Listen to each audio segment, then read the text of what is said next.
What's up, y'all? What's going on? Welcome to Shades Tube. Thank you guys so much for tuning in. Happy and blessed Wednesday to you guys, and I hope you guys had a great Tuesday. It is October the 26th, 20, actually it's October the 22nd here, but on the East Coast it's the 23rd. It's 11:50 p.m. out here on the West Coast, guys. And again, thank you so much for tuning in. All right. Welcome to everybody in the bushes. Welcome to everybody who watches this in a replay, and welcome to everyone that's in my chat. We got Jermaine up in the place to be, KMB up in the place to be, and everybody else up in the place to be, y'all. All right, so let's go ahead and do this copyright disclaimer under Section 107 of the Copyright Act of 1976. Allowance is made for fair use for purposes such as criticism, comments, news reporting, teaching, scholarship, education, and research. That entire copyright disclaimer is in my description area. It will be in my comment area, and part of it is scrolling across that screen right there. Also, guys, if you want to show support to this channel, you can do that by liking the video if you enjoy this content. Also, subscribing to the channel if you're not subscribed, and hitting that bell notifications so you can be notified of any upcoming videos. Then I want you guys to share this as well as leaving a comment. Thank you so much, and I appreciate you guys. All right. If you would like to show additional support to this channel, you can do that by doing a Cash App to $ShadesTube. All donations are used to better this channel. Thank you in advance for that too. All right. All right, guys. So tonight, we're going to be talking about a lot of stuff tonight, y'all. But we're going to be here for an hour and a half, like always. Okay. Maybe 2 hours, but we're going to try to get out of here before that time. We're going to be talking about the Abercrombie. I always say this wrong. Abercrombie Finch. Okay. I can never say that correct, y'all. Anyway, it's the former chief officer, Mike Jeffries. He was arrested today or yesterday on federal trafficking charges, all right, amongst other things. Also, we're going to be talking about Trump up here running his mouth again, saying stuff he shouldn't be saying, and we're going to be updating you guys on Javion Magee and on Diddy, all right, because I definitely forgot to tell y'all some crazy news on Diddy. Okay, yesterday I forgot to tell you guys about that, and then I got some more stuff to tell you about Javion. Okay, all righty. So y'all get y'all something to drink, a relaxing chair, bed, or whatever. If you are at work, I hope you guys are having a good work night tonight. And let's get ready to check out Shades Tube. Okay, all right. Let me turn this down a little bit. Hold on for 1 second, y'all. Okay, let's turn this down a little bit. Let's turn this music down some. We're gonna turn it down to 10. Okay. And let's go ahead and change everything to topic time. And I may try to give you guys a couple let me do breaking news real quick first. Okay, let me give you a couple of breaking news first, because there's some important things out here that I need to tell you guys about before we even start off with the regular live. And again, tonight, guys, we're gonna do it just like we did it last night, where Jermaine will be telling me like on the topics. I'll have about 15 to 20 minutes for each topic so we can get out of here on time. So when I get ready to start that, Jermaine, you're going to tell me when it's time to wrap that part up. Okay. Okay. But first thing first, I'm going to go ahead and tell you guys a couple of breaking news things that I think you guys need to know about. All right. First thing first, McDonald's. Let me see where did I put that at? I don't know if you guys heard, but McDonald's, let's see. What did I do with this? Hold on. Okay, so McDonald's they have an E. coli outbreak. Okay, it's linked to McDonald's Quarter Pounders. One person lost their life and 49 people are sick. Okay, now the numbers could be higher right now. I don't know for sure. This was earlier today, but let me give you a little information on that real quick so you guys can know. We like to keep you in the know over here on Shades Tube. Okay, And welcome to all my new subbies too.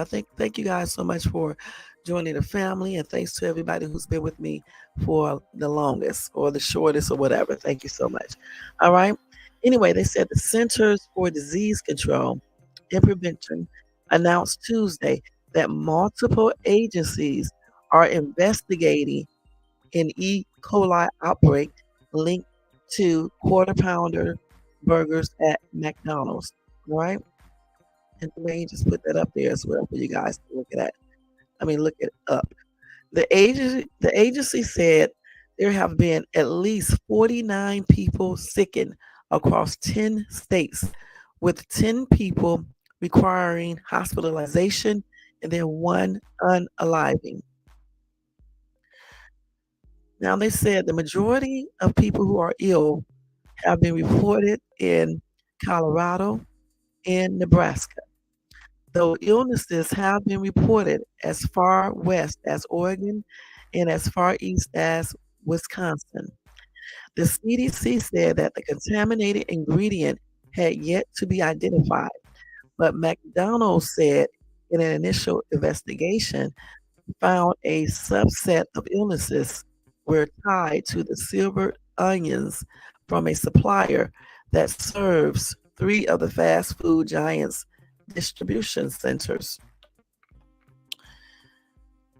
Now, McDonald's did say it stopped using quarter pounder patties in the onions in several states.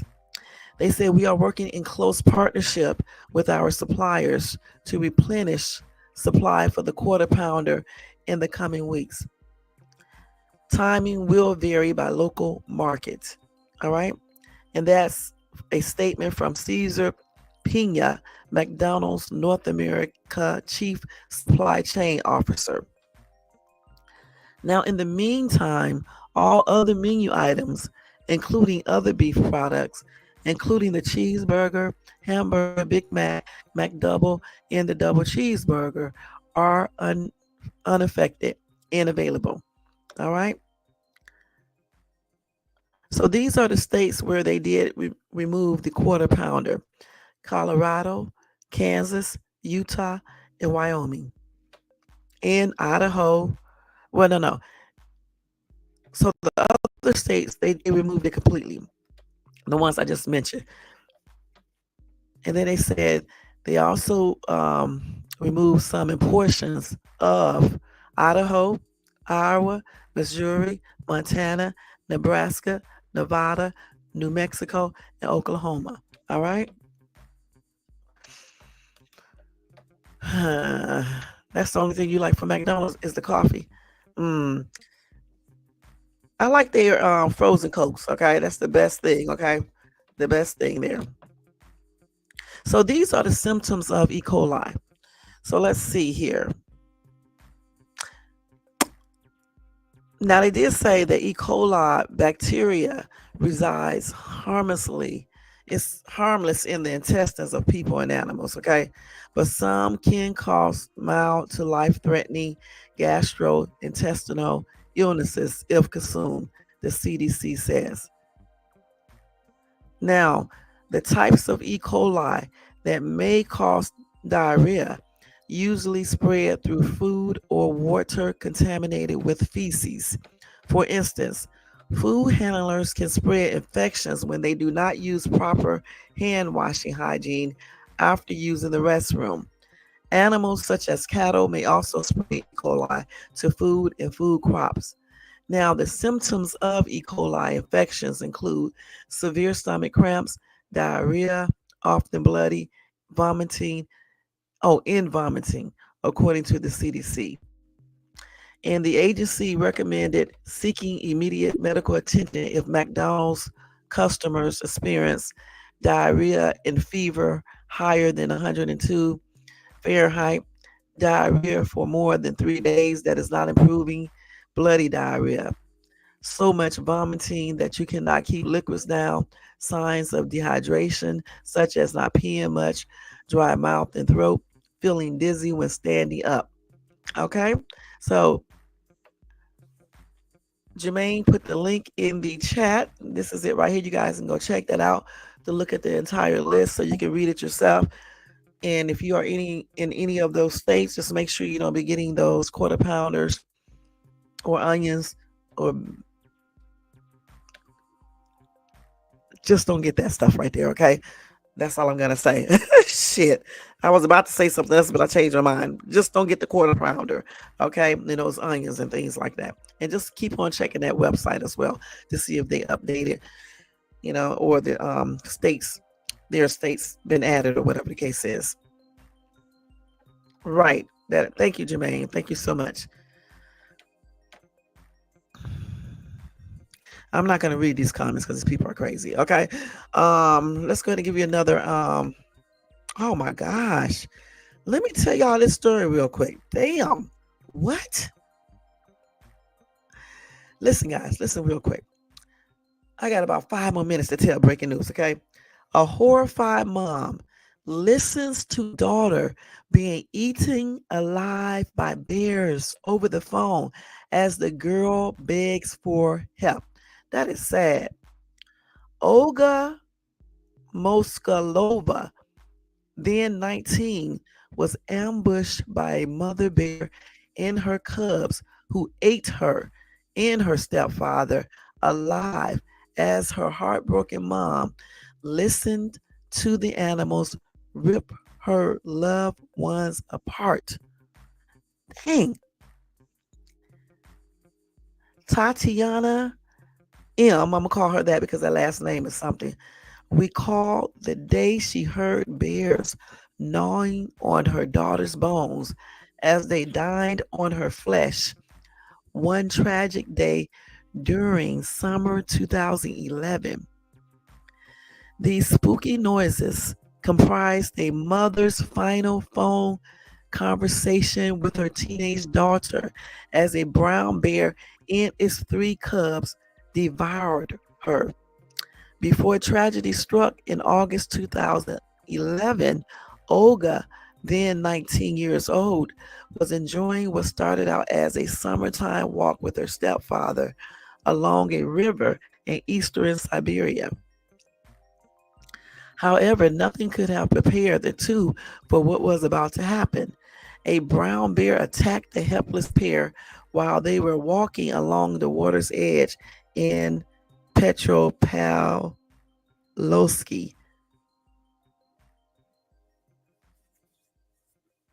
And her stepfather Igor was with them as well.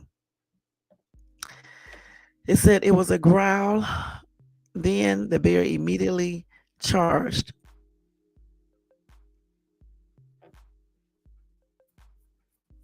Goodness. Now they said Olga was able to avoid the ferocious predator as it overwhelmed her stepfather, unaliving him as he withered in agony in front of his defenseless daughter, cracking his skull and breaking his neck. Olga fled around 200 feet away after witnessing the cruelty play out in front of her eyes just before the mother bear bit her leg and pulled her to the ground. Dang. The teenager called her mother, Tatiana, multiple times as she struggled to escape the enormous bear grasp. She cried out, "Mom, the bear is eating me. Mom, it's such agony. Mom, help, help, mom, help." Tatiana, her mother, claimed at the time that she initially believed her daughter was joking. Hey, Bronze, what's up? But then her mom said she heard the real horror and pain in Olga's voice and the sounds of a bear growling and churring. Tatiana said, "I could have passed on then and there from shock." Tragically, Tatiana didn't know that her husband had already been mauled to unaliving when she tried to contact him. Let's see. As she made desperate efforts to find help for her family, the mother, exhausted with anxiety and bewilderment, called the police and relatives in the village of Termini. She pleaded with them to hurry to the river where the two had gone to pick up a fishing rod that the stepfather had forgotten. In a second call, a heavily injured and breathless Olga grasped, "Mom, the bears are back." Wait, let me get down here, Mom. The bears are back. Wait a minute. Hold on, y'all. This daggone things skip pages. Hold on. Dang. Hold on. I hate when this damn thing does this. Hold on, let me see. She said, "Mom, the bears are back. Mom, the bears are back." She came back and brought her 3 babies. They're eating me. Damn. And they just, wait a minute. And then Olga finally realized she was close to being unalive during her final call, which came about an hour after the first. "Mom, it's not hurting anymore," she remarked. So evidently the bears left her to pass on. She said, "I don't feel the pain. Forgive me for everything. I love you so much." Tatiana never heard her daughter's voice again after the connection ended. The mother bear was still consuming Igor's remains when his brother. The hell, why is this thing switching by itself? Hold on, y'all. This crazy ass story. Hold on. Hold on. Sorry about this, y'all. The article just goes off by itself. Hold on. Let's see. Technicalities. Now, what happened to the rest of the story? Let's see. Wait a minute. I'm going to have to go back because it's not showing the whole story. I know other people probably complain about this damn story. Let me see if I can go to it again. See if it'll come back open, so we can find out what happened at the end. Okay, let's see.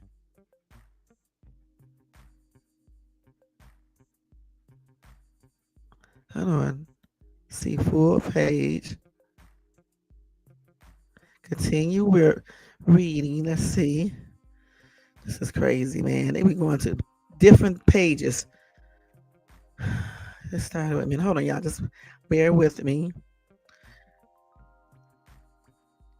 So that ended the story. She said, okay, so when she said she pleaded with them to hurry to the river where the two had gone to pick up a fishing rod that the stepfather had forgotten. In a second call, a heavily injured and breathless Olga grasped, "Mom, the bears are back." She came back and brought her 3 babies. "They are eating me." Damn, and that was the end, y'all. That is the end. I thought it was something. No. Here it is right here. And then it says, oh, that's when I told you. She said, "Forgive me for everything. I love you so much." And blase, blase. Let's see what else. So they said, okay, the mother bear was still consuming Igor's remains. That's the stepfather. When his brother Andre and the cops arrived 30 minutes later. Olga, who had been severely mauled, was also unalive. So after the horrific double unaliving, the emergency service dispatched 6 hunters to unalive the mother bear and her 3 cubs. Goodness. So they did. They just, that's it. That's sad though.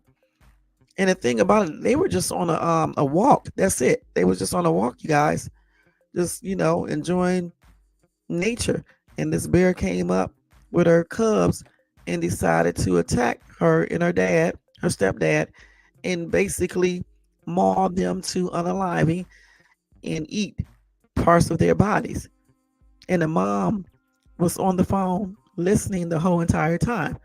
I bet you, this was way back in 2011, but I bet you she can still hear her daughter, you know, screaming and talking and panicking and everything. That's sad. I'm trying to show y'all what she looked like with this damn mirror thing. I'll still show y'all. You can't really see her face because they got this little sign thing over her face. And I know this is not the actual bear either. Let me see if I can get another picture of this chick. That's sad. Let me see if I can get another picture of her. Hold on, y'all. Let me see. So here she is right here. That's her. That was her. So yeah, that's a sad story right there, y'all. That was a trip. Okay, so you still talking about the thing from yesterday, huh? Okay, let me give y'all another crazy story right here, y'all. First, let me read two comments from there real quick. Somebody said, "Good Lord, this is such a horrible thing to happen to anyone, especially the mother hearing her daughter crying."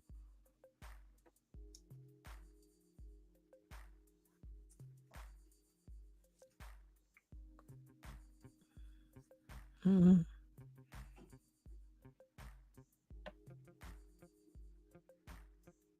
I know people are not making jokes about this. This is stupid. Somebody said, "Y'all, this happened in the Soviet Union. Citizens are not allowed to carry GUNs. Yes, it happened years ago, but you're laughing and making jokes are rather disgusting." And it is, because why would you be making jokes about this? There's nothing funny about this. Let's see.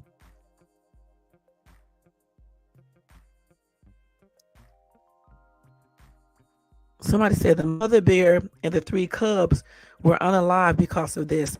I wonder if that was the right thing to do since they were in their own habitat. Mm. Hmm. Somebody said those are grizzlies. Why the F be in Grizzly County with no GUN, no mace, skunk pee, or something? Something in the bears had to be unalive once they unalive a person, that's what they will hunt as well. But this is a warning to all. Know where the F you're going and what's living in that environment, and never let your guard down. Maybe even take a drone with you and survey the area first. Grizzlies don't give a F. They are real unalivers. Hmm. This was way back in 2011. Let's see. Somebody said, "Holy F, I can't imagine the pain they both suffered." Somebody said, why does this article have to bring this in all its gory detail? We know getting eaten by bears is horrific. Just say the mother heard the daughter cry for help before being mauled by bears. Okay, and then that should be the end. People shouldn't be getting secondhand trauma from the mother's experience. Rest in peace, lady and stepdad. God loving embrace will hold you eternally, and stepdad as well, and you'll see your mom and loved ones again. Somebody said you don't have to read it. And then another person said, true that. Hmm. The thing about it though, this happened back in 2011. They just want people to know about it, because you could be outside in the woods walking, and something like this can happen to you. So they just trying to let you, tell you basically to be alert of your surroundings, that you see, what can happen to you if you're not alert, especially if you are in an area where bears are, just like those daggone mountain lions. You got to be alert, just because you never know. But yeah, that was a sad story. It really was. Okay, so they do have another recall, you guys. It was actually like yesterday or so. It's green onions recall due to salmonella fears. Okay, so again, you can go to the FDA site and type in green onions recall. All right, let's see what they're saying right here. So they did have a product sample tested positive for salmonella, which is a bacterium that can lead to serious and potentially fatal infections in certain individuals. So Church Brothers is voluntarily recalling 1,271 cases of green onions. So under the brands Church Brothers, Imperial Fresh, and Trader Joe's, due to concerns about contamination.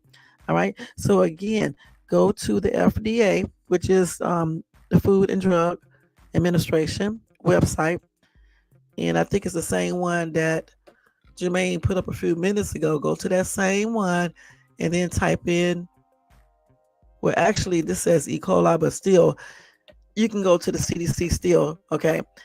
And you can just type in, what is it? The green onions recall, and you can read, to find out all the information you need so you can make sure that you don't have the affected products. Anyway, they did say this affected product, it was distributed to stores and food services customers in Canada, in Alabama, California, Connecticut, Florida, Georgia, Illinois, New York, Oklahoma, Pennsylvania, Tennessee, and Virginia. All right, so make sure you check those out. All right. Then we have another recall, guys. Wait a minute, hold on. It's not actually. I guess it could be a recall. Let me find it real quick. This is a depression medication. Okay, let me get it first. Let's see. Okay, so an antidepressant was recalled as well. All right. And this is, thank you so much. And definitely, humans should definitely stay out of the woods, especially ones that have bears and mountain lions and coyotes. You said it didn't exist in 2011. Okay. Thank you, Jermaine, for clarifying that for us. Okay. So anyway, guys, let me go ahead and give y'all this damn thing popping up on my screen. Okay. So anyway, FDA upgrades medication risk class to the second highest level in recall update. Let's see. What are they saying here? Let's see. So the U.S. Food and Drug Administration recalled thousands of bottles of antidepressants due to the medicines containing high levels of a cancer-causing chemical. Now the FDA is assigning the second highest risk level to the recall of, let me put it up here, okay, so we can get this right, because man, I do not know what this says. Let's see. We're going to try to say it, but I know this is going to be wrong. I know I'm getting ready to butcher this word. Let's see. I can actually go to Google and let them say it, okay, but yeah, that takes too much time. Let's see. I'm just going to put it up here so y'all can see it in case you take this.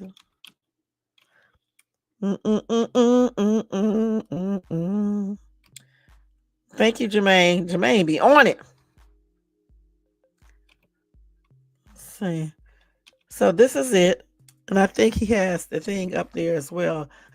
But this is it right here, okay? It's duloxetine delayed release capsules produced by Tower Pharmaceutical in Europe, okay?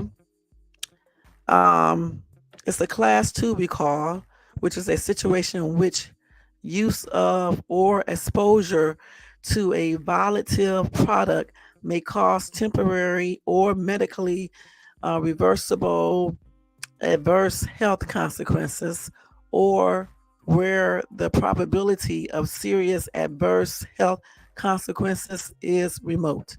All right. Now, this medication is used to treat depression, anxiety, and nerve pain caused by fibromyalgia, I think, or algae. All right. Now, they say, however, low levels of a cancer-causing chemical called N-nitrosol duloxetine have been discovered during routine production checks. These chemicals are commonly found in water and food products, but the FDA regulates how much of this chemical can be present in certain items because at high levels, the chemicals can cause harm. Anyway, the FDA is looking into the source of the medication's impurities. In the meantime, the organization is advising patients who have been prescribed these medications not to stop taking them until they have talked to a healthcare professional about their concerns and potentially exploring other treatment options. So again, go to that site, FDA. I think this is the site right here, if I'm not mistaken. Go to this site. Yeah, it is. Thank you, Jermaine. Check that out. Then call your doctor and let your doctor know, because sometimes they don't be knowing, and see what your doctor has to say. Don't stop taking any medications because if you stop taking your medication, then whatever you're taking it for may come back and cost even more. So just talk to your doctor first, see what they tell you to do. They probably will replace it for another prescription medication that does basically the same thing. So just talk to your doctor. Like I said, first go to the FDA website, check that out, and then call your doctor tomorrow and let them know if you are taking that medication. All right. All right. Now, one more breaking news story, and then that will be it with the breaking news. Okay. Let's see here. Oh, wait. That's the dude was found in the closet. Hold on.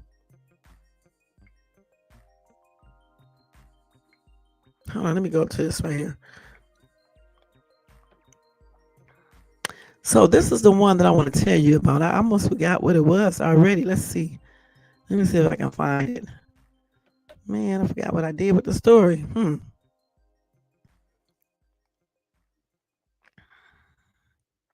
So this is the one I want to tell you about, y'all. This is a crazy ass story. So just listen to it. Let me show y'all. Police are providing any details surrounding what happened, so I did some digging. The incident took place on Saturday at around 9:22 p.m. at the Halifax Central Walmart in Nova Scotia. Police were called at around 9:30 p.m. for a report of a sudden death, which was later revealed to be a 19-year-old woman who was employed at that store. Customers who were shopping that night said they randomly heard a voice over the intercom saying the store is now closed, and then started seeing employees frantically running around saying there's an emergency before they began ushering all of the customers to the front of the store, where they told them they need to drop all of their items and leave immediately. The other employees at that location began speaking out, saying it's protocol to go inside the oven while it's on and clean it. Some people were saying that the emergency release button from the inside was broken and that's how she got trapped, but others are saying that that's not possible. Someone who works at a Walmart bakery said our walk-in ovens have release buttons on the inside. If for any reason you get closed in, you push it and it releases the latch and the oven turns off. Someone said the button was broken, but there's still no way she got closed in accidentally. Either she closed herself in or someone else did. Those doors don't shut on their own and they definitely don't latch on without being pushed or pulled into place. Someone else said the oven gets turned on from the outside by a button. Someone had to turn it on, plus customers could hear her screams. No one could find her and let her out. It's a see-through oven. Foul play, I say. Rest in peace to this Walmart employee was cooked alive inside of a walk-in oven. Neither the Walmart nor the police are providing any details surrounding what happened, so I did some digging. The incident took place on Saturday. Now, I saw the original story as well. Okay. How this girl happened to be in the oven and couldn't get out. Right. Thank you, Jermaine. Now, I'm trying to figure out how she got in the oven as well. I don't know if somebody locked the oven or if something was not working correctly or what. I don't know, but whatever the case is, it's a hot mess. Somebody said in the comments section, somebody bumped the door, it closed, not realizing, and she panicked while inside. And I'm quite sure you might find out that the button to release the door open was probably broken. Sometimes at somebody's places that we work at, the money is more important than our safety. And then another commenter said the door should not lock, just latch to keep from accidentally opening. They should have been able to kick it open pretty easily. And then somebody else said, I'm sure she was in such a state of panic that when that happens, all logical thinking goes right out of the window. Another commenter said, I've been with Walmart for 25 years. There is a release handle inside of the door and the oven will not turn on unless door is locked from the outside, plus turned on from program. Sounds like a homicide to me, poor lady. Honestly, I hate to say that. It sounds very strange to me as well.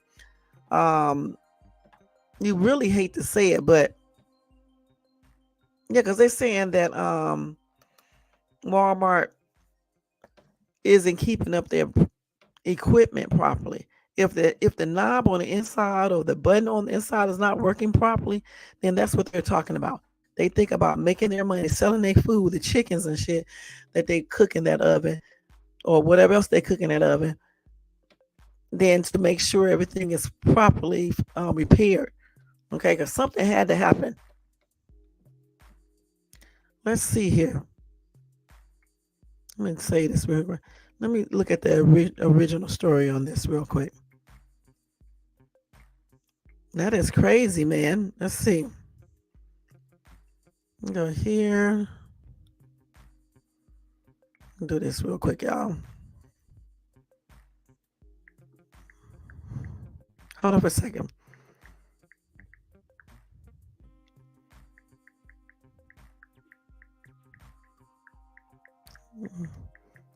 Damn, she got cooked alive. That is crazy. Yeah. This happened on Tuesday. 19-year-old Walmart employee was found unalive inside a store's walk-in bakery oven. Okay. Now let's see how that is. What's going on here? Let's see what they're saying here. And this was in Canada, obviously. It's in Nova Scotia. So they said the police is probing the unaliving of a woman whose body was found inside an oven at the store.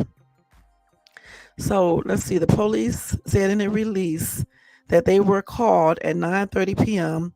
Saturday to the location where the 19-year-old woman was found unalive inside a walk-in oven in the bakery department. Police said they haven't yet confirmed the cause and manner of her unaliving. And this woman worked at the store, but they have not released her name.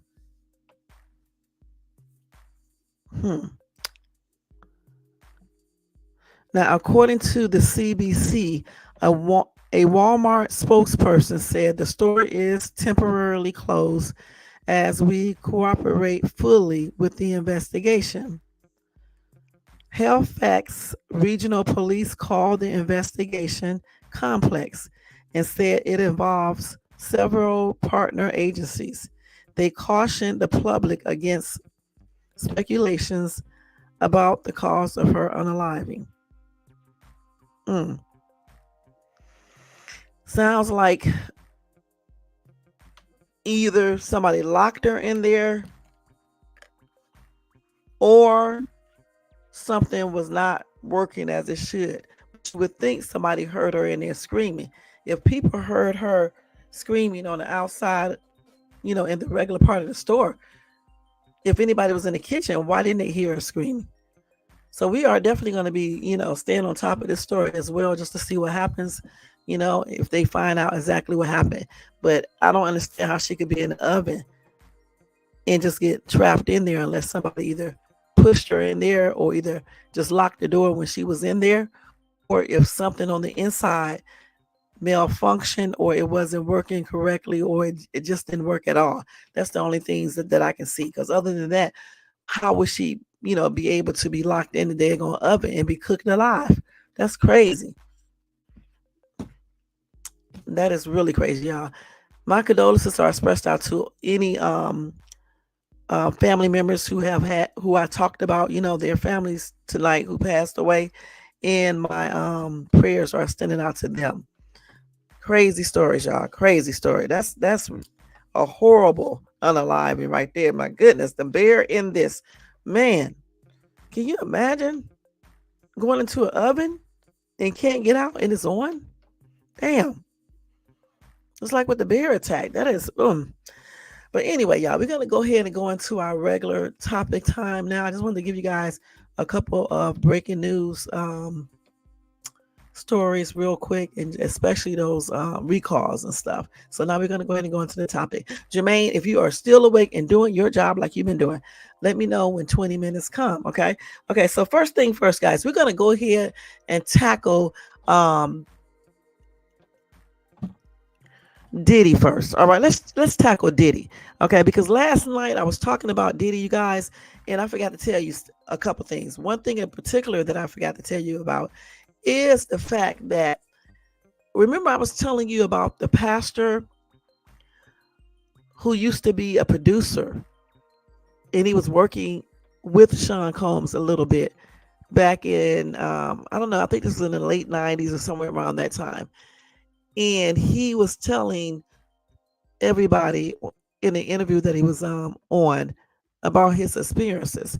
Well, he had already told us that they were doing some type of rituals. Okay, he said he saw the rituals, but he also said that one day he witnessed them doing like seances over the music. Okay, and he said that was crazy. I wish I could play that part of his interview, but he was saying that they was doing seances over Puffy's music, and that is weird as shit. And you know what? Like, when you listen to some music and stuff, and you hear the lyrics, and people used to always say, "I bet you they doing some type of spells and shit." And this just almost confirmed that they be doing weird stuff. He said that he was so glad to get out of that entire situation, and he felt blessed to get out of it. You know what I'm saying? And that's why he turned his life around and started serving the Lord, because that situation he went through with Diddy and what he saw, it was a mess, and I'm sure it scared him. Because he said they were doing some real crazy stuff, crazy stuff. You know, like I said, rituals and stuff, sacrifices, and then a seance over music. He went into really explicit details about stuff. This is why I was telling you guys to go over there and watch the video, the interview, because he goes into a lot of stuff, and I went back to listen to some of it earlier today and then some yesterday. I need to go back and finish the last part again so I can just hear everything he said. But that seance stuff where they was chanting and shit over over his music is plainly ridiculous. It's some weird ass people out here. It's some weird people out here for real. Now let me see if I can find it real quick on here. See if they uploaded any more of this. Let's see, Pastor Rob. Let's see if they did any more. Because I did play a little of it the other day, but I couldn't play. I think his name is Ron. What's Rob? I forgot his name. No, this is not him right here. Let's see. Let me do an interview about Diddy. Let's see if I can pull up any of it. I think these are the same parts we already looked at the other day. Yeah, I think these are the same parts. But like I said, go to just type in Pastor Rob interview on YouTube, and you can hear the entire interview where he talks about, the rituals, the seance, how they followed him, not follow him, how they kept on calling him, messing with him and stuff. Oh, the other thing is that he was saying, listen, he had said something about, I knew it was another part I was forgetting. He had said something about when he had left them, he ended up going back to music. Okay. But when he went back to music, he wasn't like associated with P. Diddy. So he thought everything would be okay.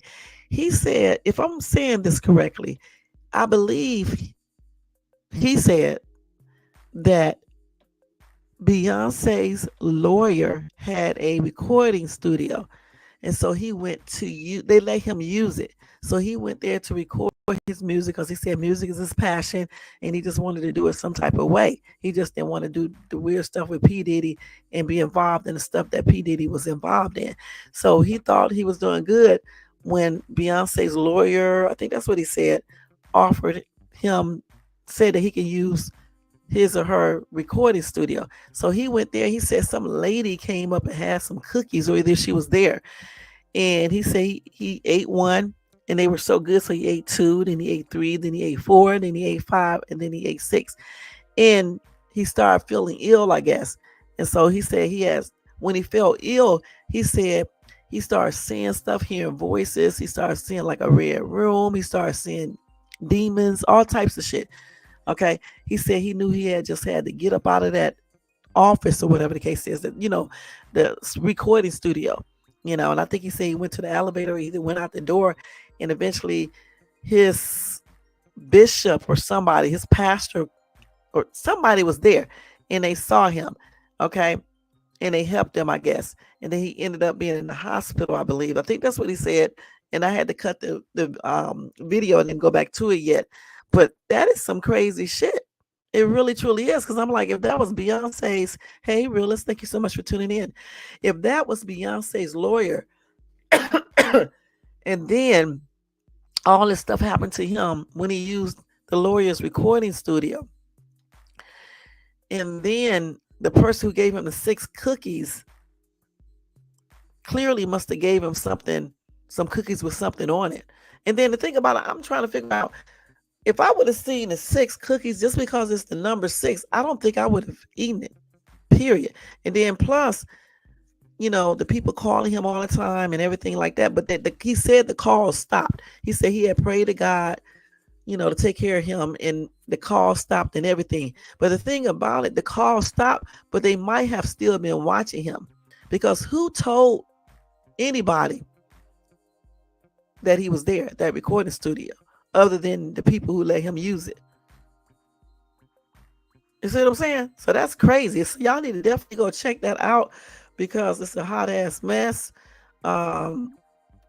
These are the TikTok thing that Jermaine just put up there.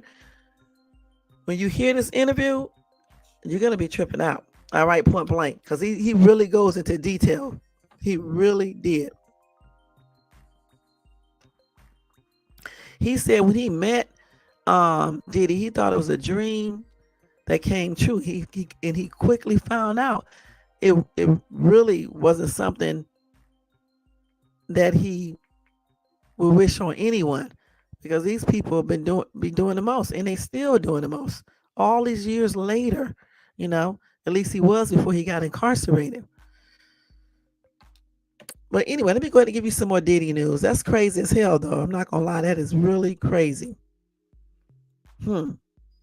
Let's see what else we got here. So Busta Rhymes says Diddy's situation is not a hip hop situation, and everybody needs to mind their damn business until the truth is undisputed. All right. So Busta Rhymes is coming out, letting y'all know to mind your damn business until you see what's going to happen in court, basically. Okay. And he said just that. Anyway, they said Buster was asked to weigh in on this topic during the premiere of Venom, The Last Dance. He began by emphasizing that Diddy's legal troubles do not reflect the hip hop community as a whole. Rather than indulging in the online rumors, he wants folks to be very mindful of what they say about the business mogul's situation. This isn't a hip hop issue, Buster said. And I also would like for everyone to be mindful of the thirst and the urgency and the need to speak on the situation. I think a lot of times people don't realize how insensitive it could be to have opinions on things that you have no understanding of outside of what you've been told. He also stated the one thing that we should take away from what I am saying is everybody probably need to mind their damn business until the truth is undisputed. At that point, justice needs to be served accordingly for everyone involved. He also added, I wouldn't wish this on my worst enemy, and that goes for both the victims and for Diddy. So I'm going to leave it there and mind my business, and hopefully everyone else can find it in their hearts to keep their opinions to themselves. I know, that's what Buster said, okay? And then the people in my comment section said this, Buster probably on those tapes, and really said, just lock that sucker up. I know that's right. So let's see what some of these other commenters are saying. Somebody said it's not a hip hop thing. It's strictly an abuse. It's strictly an abuse of power thing. And a abuse of power for 30 years. That's a long time to do effed up mess. And then somebody said, and Buster has been doing it also. Okay, so Gia Sona said, it is a hip hop situation, Buster. It is a situation within the entertainment community, and we are all here dealing with all of you guys, SHIT. We have to pull all the bull BS apart and figure out what's true and what's not at the end of all. At the end. And then he said a lot of people in the entertainment business will be in jail or paying people large amounts of money so their names won't come out. But we as people of our own community have was to find things out. Yes, it's effed up. It's an effed up situation. But it is what it is. Okay. And then somebody else said, this is coming from someone who is not in the industry. Think about it. If it's on the news and stuff, once it gets to the news, it's open.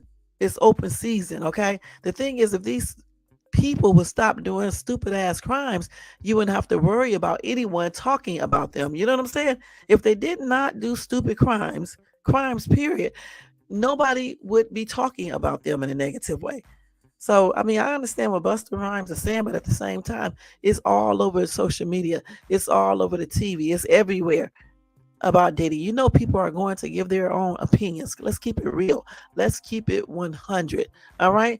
And y'all, hopefully my internet is not going in and out. If so, I'm sorry about that. All right.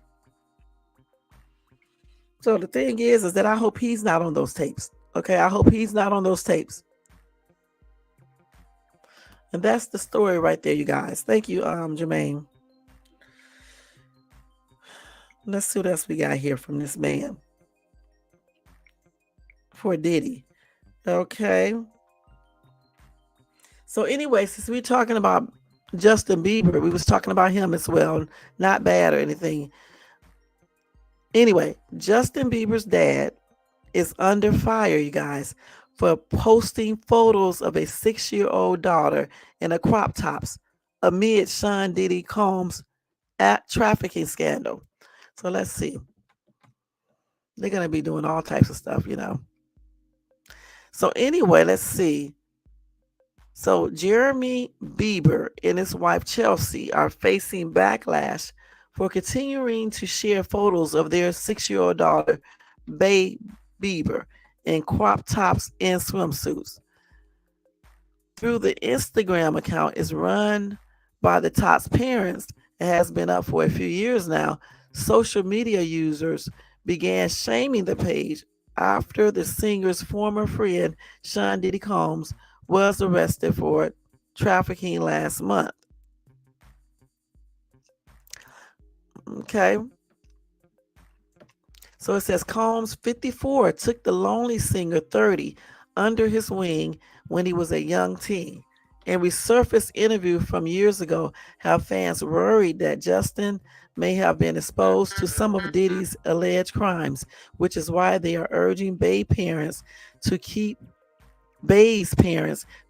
her from the spotlight. Somebody said, you better not sell that child to any adults ever. Now another pinned on a picture of Bae in a stomach bearing shirt. And this commenter said, why post this? Stop that. Poor girl. Say hello to all the you know what PEDOs out there. Okay.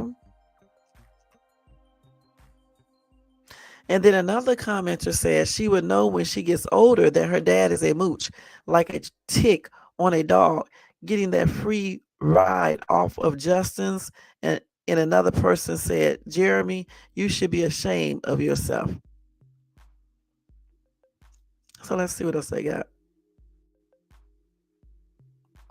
Okay, and I'm not going to show no picture of the daughter or anything because she is underage and stuff, but I don't know. I mean, crop tops in a swimsuit. I don't understand why everybody got mad about that because she's just a little girl.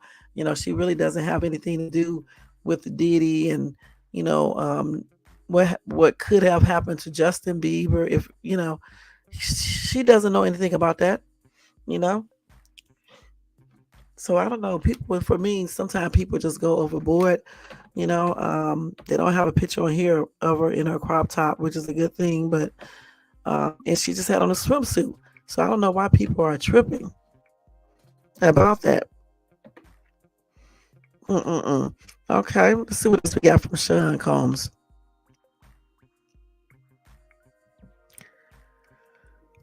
Well, we're not going to show this because we know this is not an actual picture of him in jail. So what they do is use AI to change up the pictures to make it look like him or whatever the case is, and it's not really him.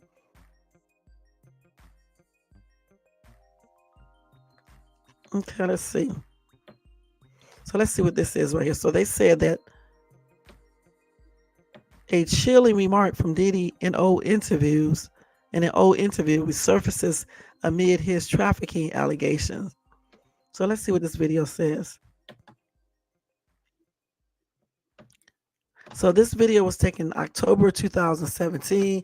The Bad Boy Records founder, 54, along with his former protege, Usher and Lala Anthony, sat down with hosts Martha Stewart and Snoop Dogg for a quick game in which they each had to read and answer what was written on the card. So let's see. So Snoop picked up the deck for Diddy to read, saying, "Diddy, that's on you, nephew. Take the top card." The rapper read his card out loud. "When I pass on, I want my last words to be blank." A quick pause for thought, and he answered without hesitation, "I did it." He then threw the card in the air and put his hands up as everyone except Usher cheered and clapped at his response. The 46-year-old Burns singer, who sat across from his former mentor at the table, didn't seem impressed. So I guess this is it right here, huh? No, this is different right here. So they said it's unclear what Diddy meant when he said "I did it."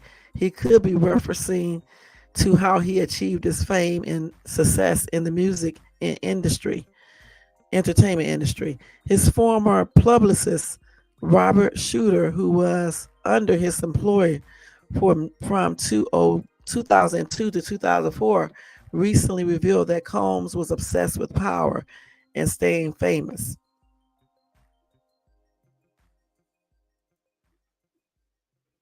So they said that he could also be referring to how he has helped many artists achieve stardom through his record label. So they said there's a lot to be gleaned from those three little words, but the video resurfaced amid the rapper's legal woes. Aside from the trafficking and racketeering allegations, he has also been accused of actually molesting minors as young as 9 years old. He's saying "I did it" now takes on a horrifying meaning in the context of his probability of being connected to his alleged crimes. So I don't know if I want to say he was talking about he did some crime. He probably was talking about something else. We don't know exactly what he was referring to. So I mean, I don't know why they feel like they need to go look up all these old ass videos and things like that and try to tie it into what he's doing now. Now, some of his stuff does tell people exactly what he gets into, but some of this stuff I think they just be going into it, just going against stuff, trying to make you guys think that Diddy has something to do with it or whatever the case is.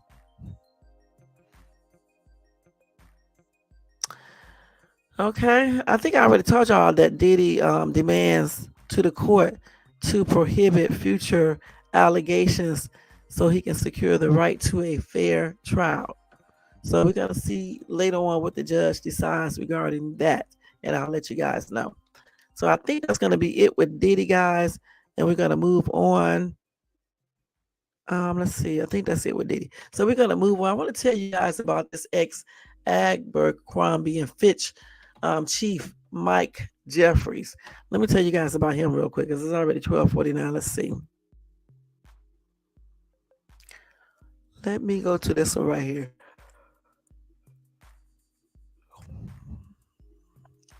Okay, hold on. So I got to get it, y'all. Hold on for 1 second. So here it is right here. Let me put this up here. Okay, so Abercrombie and Fitch CEO Mike Jeffries, his romantic partner, and a third man were arrested Tuesday on charges of luring men into drug-laced, outlandish, and conceive ex parties by dangling the promise of modeling for the retailers once defining beefcake ads. So he's basically doing the same thing that they alleged Diddy to be doing.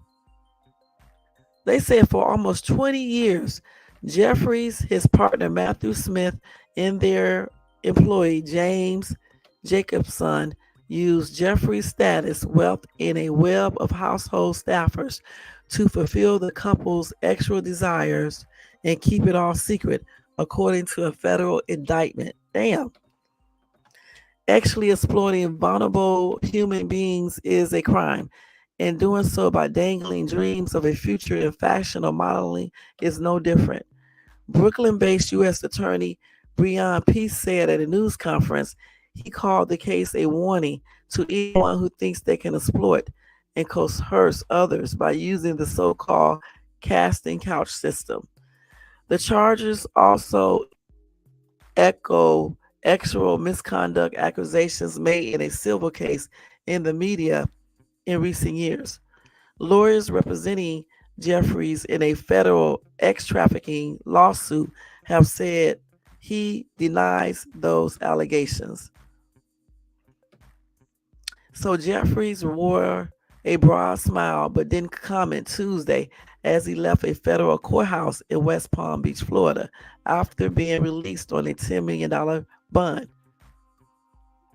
So Smith, a dual U.S. and British citizen, was ordered detained after prosecutors raised concerns that he might flee the country.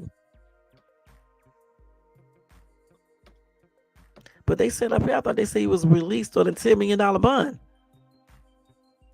Anyway, his lawyers, Joseph Nascimento and David Rabin and Bieber, said by email they will respond to the allegations in court when appropriate.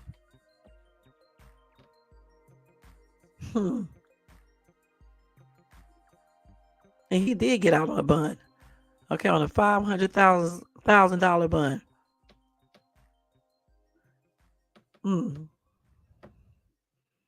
So they are charged with ex trafficking and interstate prostitution involving 15 unnamed accusers.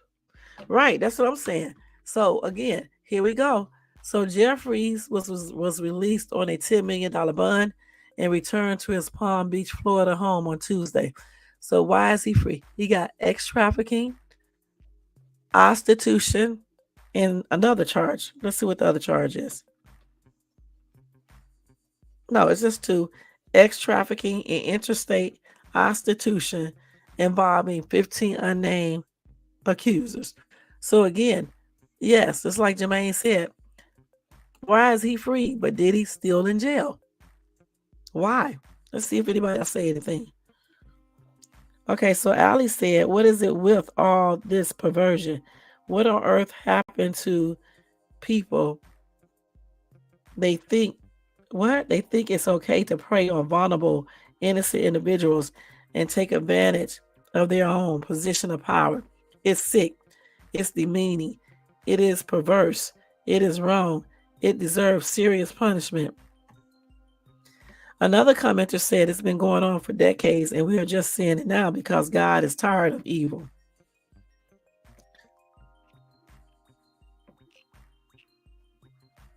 Somebody said only was a matter of time this ugly mofo had to step down as CEO at Abercrombie and Fitch back in the day because he would discriminate employees based off of their looks. This mofo looks like something straight out of a horror film. Happy Halloween, y'all. Somebody said this ought to be interesting. Firsthand, here it sounds a lot like Epstein. Let's see if he makes it to court. And if he is lucky enough to make it to court, let's see how the criminal justice system treats him compared to Sean Combs. This ought to be interesting on many points. Yep.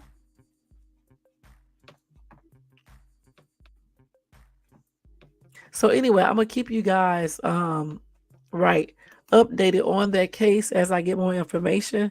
Again, the former chief at Abercrombie and Finch was arrested on federal trafficking and prostitution charges. Okay, but he is out on bail, which is a trip. He has interstate prostitution. They said the case is the latest ex-crime prosecution of a prominent and wealthy man, from Sean Diddy Combs to Harvey Weinstein, accused of abusing his power as a star or possible star maker.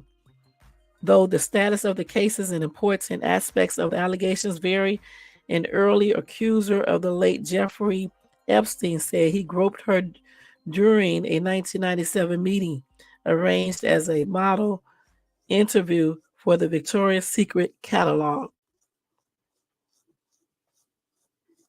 So they said that Jacobson, Jeffries, and Smith paid for dozens of men to travel to engage in acts with them and other men in New York and at hotels in England, France, and Italy, in Morocco, and St. Bart's between 2008 to 2015.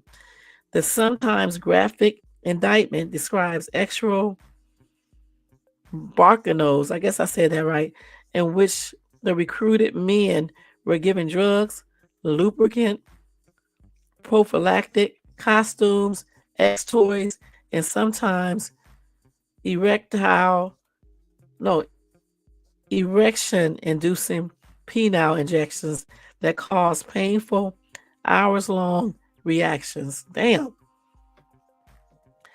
The men were not told ahead of time what actual practices they would be expected to engage in.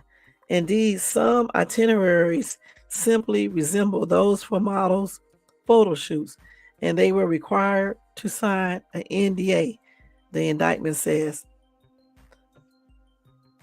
The defendants doped the men, at least one as young as 19, and some of them former Abercrombie store workers, into thinking they get Abercrombie modeling gigs, or that refusing to engage in the actual encounters could harm their prospects. Prosecutors said in court documents.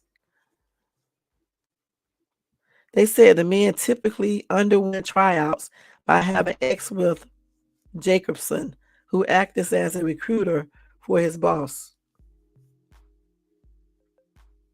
Anyway, they did say they have a lot of evidence, including travel records, financial documents, and testimony from accusers and witnesses. And Jeffries left Abercrombie and Finch back in 2014.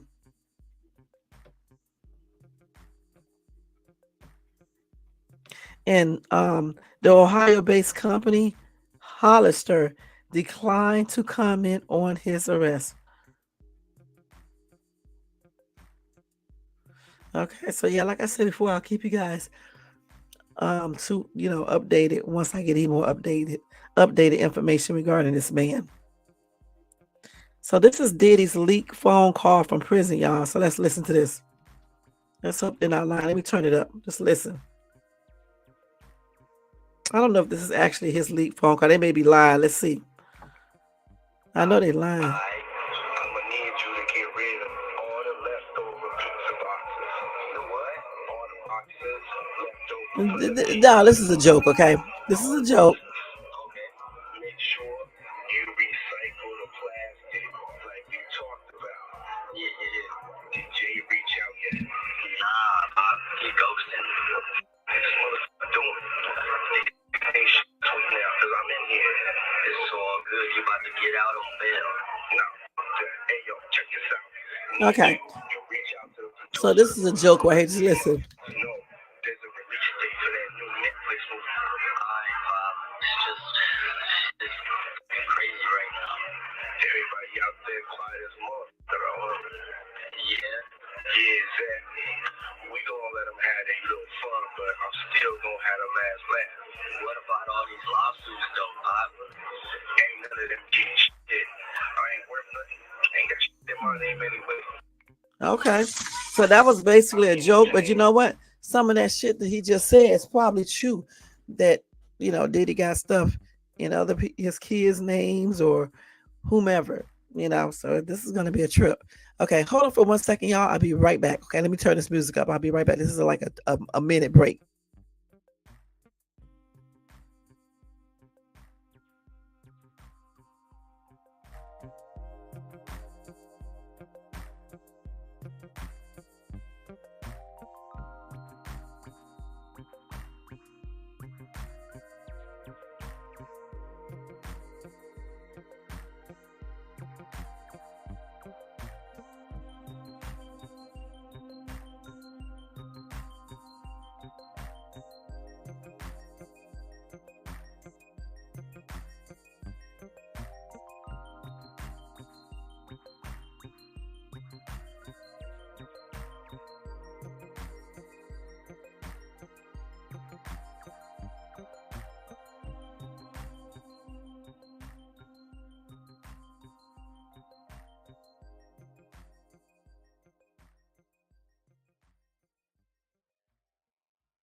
All right, I am back, y'all.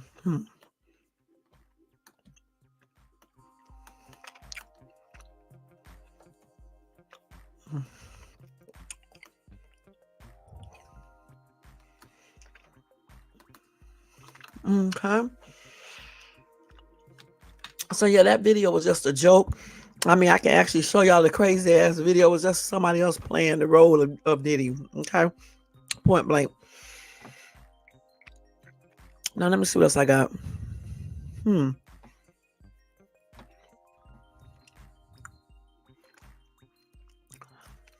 I think that's it for him right now for today. Anyway, for now.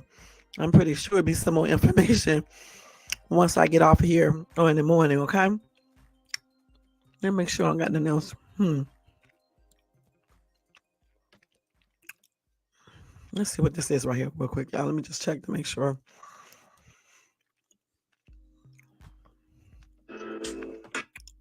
And every gay person is different. And I can show this right here to y'all too. Let me show this.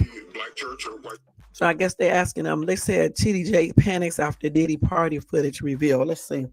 I don't see no panic in this one. Let's see if y'all see it. Let me go back. Let me go back to this again.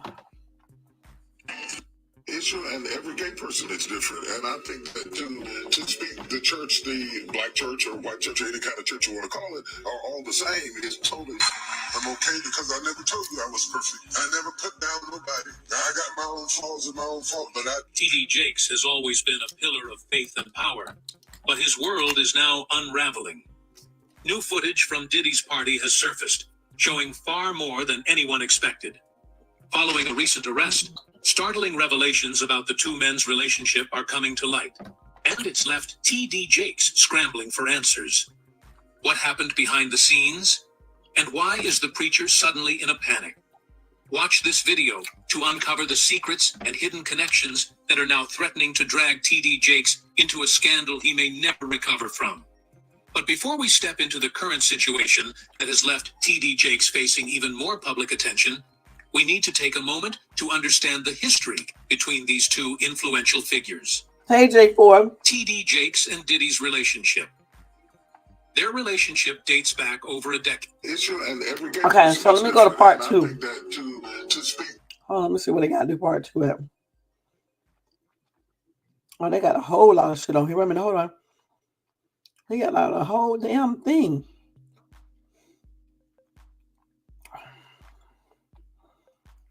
Wait a minute, let's see.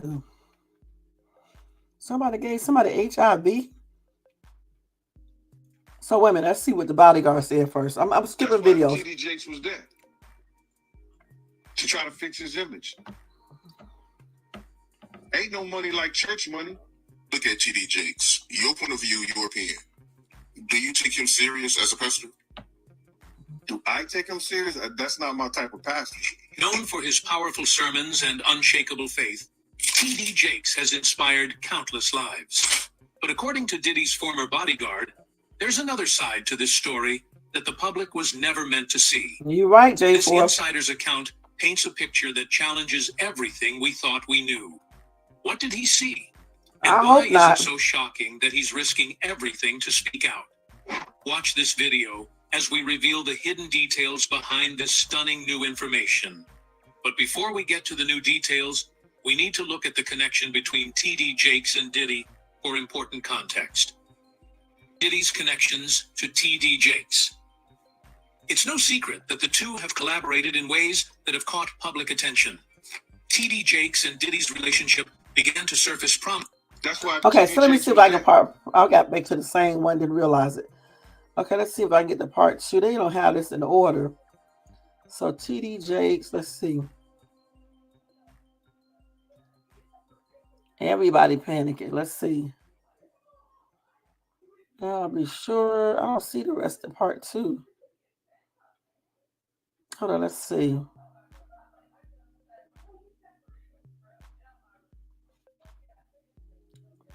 I'm gonna find his. I mean, let's look at what 50 said. And Tupac was like a couple, seemed like to me. There was just a lot of weird shit going on. Pac and Puff was like this. Every person in the music industry that you see that's successful is a homosexual. The hip-hop world has always been shrouded in secrets, but 50 Cent is determined to bring them to light. In a shocking revelation, 50 has unveiled a list of rappers who allegedly had intimate relationships with Diddy, a man long surrounded by rumors of hosting wild and secretive parties. Whispers of questionable activities involving industry legends like Tupac have circulated for years, with even former bodyguards and insiders hinting at hidden truths. Now, as names begin to surface, the revelations are poised to shake the foundations of hip-hop. With figures like Wendy Williams and Suge Knight adding their voices to the mix, the question looms, how deep do these secrets go? And who will be exposed next? Here's the full story. Ja Rule. Ja Rule, born Jeffrey Atkins, has had a complex... Okay, let's see if we can go to the second. I don't know why he don't got him in order. Okay. He played the role of Jackie Jackson. He is well known for his role in the Fox television series Empire. Wait, let's see what it's young got. man produces testosterone. Recently, let's see. following the He got a lot of shit, but he don't have these in order. Let's see. 50 cents. complex This is part, there you relationship go. with Sean Diddy Combs, marred by allegations of manipulation and control. Reports suggest that Diddy tried to exert influence over Ja Rule's career and personal life, often involving his then-girlfriend, Jennifer Lopez. Allegedly, Diddy would orchestrate situations that encouraged Ja Rule to engage with women, only for Diddy to later insert himself into these scenarios. That's crazy. This manipulative Hey, behavior Iceman, what's seemingly up, what's up, what's reflected up? Diddy's desire to maintain a degree of control over Ja Rule, creating a troubling dynamic between the two artists. Gene Deal, a former bodyguard for Diddy, has shared disturbing accounts of the music mogul's behavior, offering insight into some of the more unsettling dynamics in his inner circle. One incident he recalled involved a trip to an exotic bookstore in Atlanta, where Diddy purchased a large number of adult-themed books. Really? Afterward, they flew to North Carolina for a show scheduled for the next day. Once they arrived at their hotel and settled into the presidential suite, they were unexpectedly joined by Ja Rule. Deal was stationed at the door for security, and during this time, complex relationship see with what he Sean did. Diddy. Let's see if we can get He played the 3. role of a healthy young. Recently, Wait, I'm Judge gonna look and Chappelle see if I can find the rest of admitted that. Y'all, hold on. TV. Let's see, part 3 with Ja Rule. Ja Rule. What the heck am I talking about? Let's see. I hate when they don't put this stuff. Okay, we'll look at that one later in a minute. Where's part 3 at? The one I was just showing. Let's see. Let's see something. Drake and Diddy's complicated. Let's see. Terrence Howard said Diddy wanted him. Is this part 2 right here? Let's Complex see. relationship with No, Paul. that's part 1. Complex relation. Paul. He played the role of Okay, I don't see part 3. Let's see. complex. That's part 2 right there. Maybe this one is it, part Led 3. to Tupac's demise. This is part 3. That's something else. Oh, That is something else. All I the don't see charges part in 3, y'all. I don't see part 3. That's part 2. Diddy's family. This is part 2 of something else. This is something else. I don't see part 3 on here at all. Let's see. To word on the. Yeah, I don't see part 3. Let me make sure real quick. You don't. That's Dean. In Yeah. 2022. Let's see. This is Diddy, I In suppose. 2022, when Jakes partnered with Diddy's Revolt TV for a series called Kingdom Culture Let's with see. TD Jakes. Through this show, TD Jakes aimed to extend his ministry beyond the church, Let's look reaching at into this one. mainstream media spaces and exposing his message to a larger audience.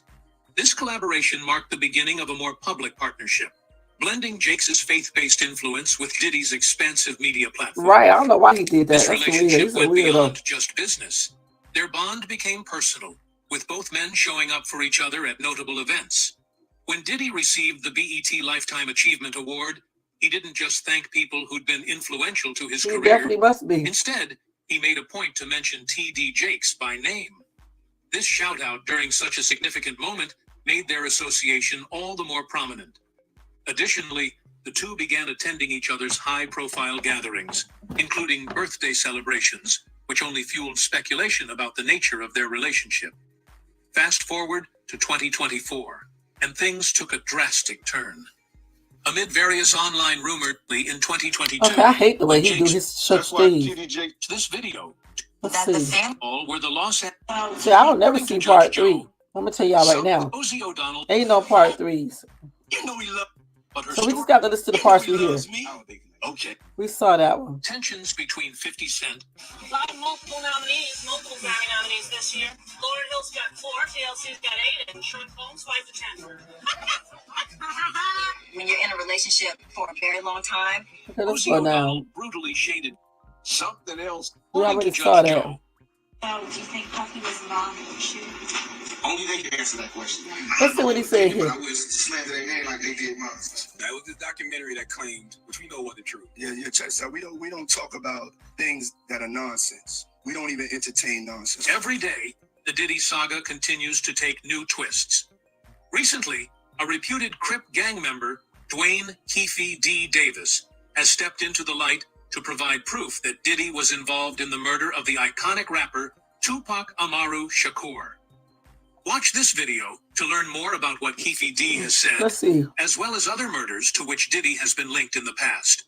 But before we delve into that, we need to uncover how Diddy became involved in the feud that ultimately led to the death of this rap heavyweight. West Coast versus East Coast. During the 90s, hip-hop artists and fans from the West Coast and the East Coast were involved in a significant feud that led to the deaths of some of the heavyweights in the industry. The rivalry was intense from the beginning of the 90s until the mid-90s.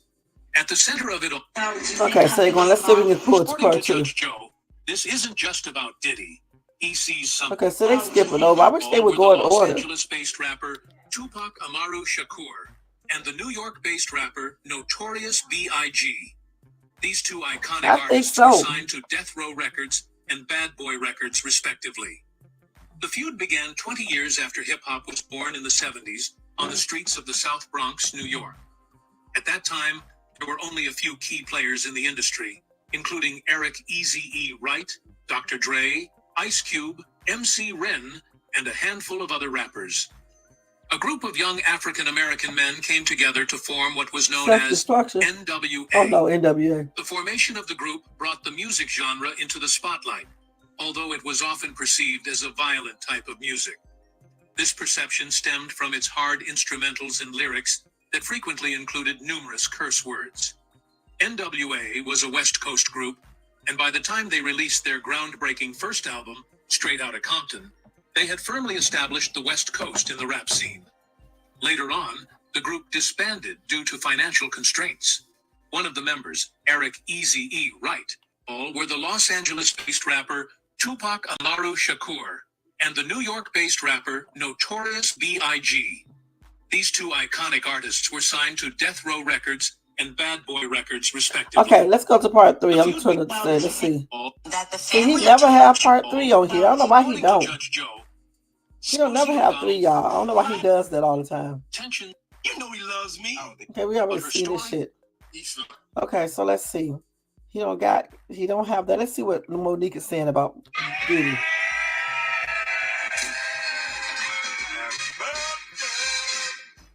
This is Monique, man. I'm telling you. He's standing like I'm a problem. Oh, you have been a problem. Following the recent arrest of Sean Diddy Combs, there was a clip that resurfaced about Monique that people have been saying was referencing Diddy. In Yeah. that clip, it is alleged that she was speaking about Diddy, True, Tyler Iceman. Perry, and T.D. Jakes, specifically hinting at something concerning Diddy's infamous parties. Watch this video to learn more about what Monique was reportedly discussing and to catch up on the unfolding Diddy saga. But before diving into the latest developments surrounding Diddy, let's first examine what she had to say about I Tyler guess he won't Perry, be telling it on this Oprah one. Winfrey, and T.D. We got Jakes. to go to 2. She has a beef with Oprah, Tyler Perry, and TD Jakes. For a very long time, Monique and Oprah have had an ongoing feud. According to TMZ, Monique openly criticized Oprah Winfrey and Tyler Perry on more than one occasion.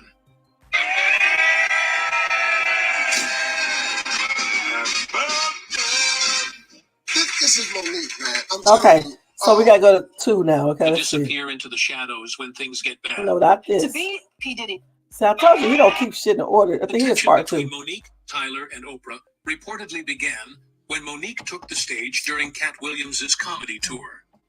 During her set, Monique launched into a feud against Oprah and Tyler Perry, even going so far as to insinuate a romantic relationship between Oprah and Gayle King. Monique boldly stated that she wasn't afraid of Oprah, claiming she was too old to be intimidated by her. But what caused Monique to harbor such bitterness towards Oprah, to the point where she would publicly express such harsh sentiments? Let's take a deeper look into Monique's history to understand the root of her frustrations. Monique Angela Hicks is a well-known actress and comedian, perhaps best recognized for her role in the 2009 film Precious, which earned her an Academy Award. In addition to this, she also gained recognition for her part in the action thriller Domino. As a stand-up comedian, Monique is famous for her no-holds-barred approach and blunt commentary. She talked about the kind of person she is during an interview on the Club Shay podcast, where she expressed the following. Why you say that, Iceman? If I was a white woman, the tension between Monique, Tyler, Oh, you and said Oprah? Oprah? Let me see if they got part 3. They don't. That's the same Disappear into thing. the shadow. To be Let's see P. what else Diddy, we got to do the here. things that he's being accused of. Was enjoying the height of his success in the music industry. He had built Bad Boy Records into a power, has been a dominant force in the music. Okay, let's We see. need to go back to where it all began. Diddy and Bentley's So this is relationship. when he had Farnsworth Bentley Farnsworth on him. Bentley, originally known as Derek Watkins, first crossed paths with Diddy under unusual circumstances. It was the early 2000s, and Diddy, who had recently been acquitted of serious charges related to a nightclub incident, Hey, was at a Tony critical Vance. point in Thank you his so career much. and personal life. Seeking a Really? fresh start, he had just changed his name from Puffy to P. Diddy. It was during this time that Farnsworth entered Diddy's orbit. At the time, Farnsworth was managing a restaurant at 11 Madison Park, but their initial meeting wasn't through the food industry. They met at a soul food spot during Diddy's legal battles. Farnsworth had been sending the rapper inspirational Bible verses throughout the trial, a gesture that would soon change his life. After Diddy was acquitted, Hey, Farnsworth KMB. reached Thank out you to so much him for with a bold tuning in. message. Please don't make me go back to my hater boss.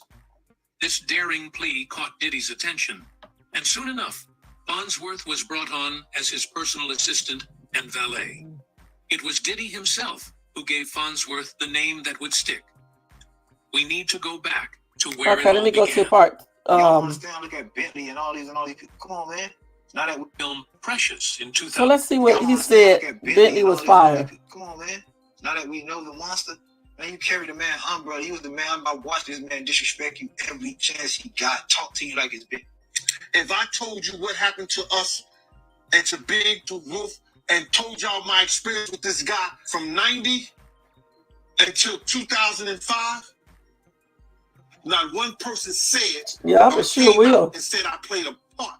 Farnsworth Bentley, best known for his role by Diddy's side, had a charm that captivated everyone around him. But when he was suddenly fired, fans were So left he was wondering fire, huh? why. The man who helped guide young men on From G's to Gents has been mysteriously silent, leaving fans with more questions than answers. Now, Diddy's former bodyguard breaks his silence, revealing the shocking truth behind Farnsworth's sudden exit. What really went down between these two? Keep watching to uncover the secrets. Okay, let's see if he in did the film told us what they Precious did. I know in he 2000. isn't. For every complex relationship with Sean Diddy Combs, marred by Okay, that's the same thing. Let's he see. played the role of A healthy young man. Okay. Recently, following the They put it.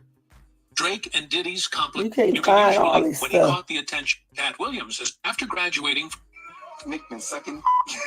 East Coast hip hop. Yeah, I don't know where But that part before is we at, do, y'all. When you were Hold dating on for a second. J-Lo, Will Smith and Jada tried to pick her up on a threesome. Let's see.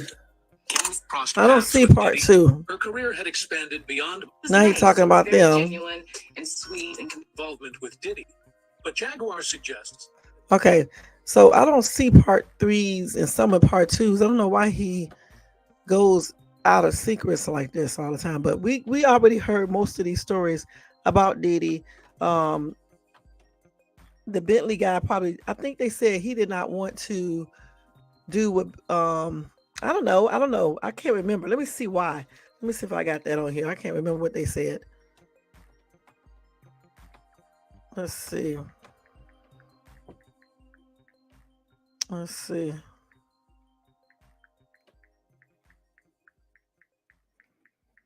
I know they're not gonna have the real truth. Unlike what let me see how the YouTubers, I mean TikTokers will say the real, well, some of them will say the real truth, not all of them. Let's see what was the reason. They keep on bringing up. Well, he is married now. Let's see.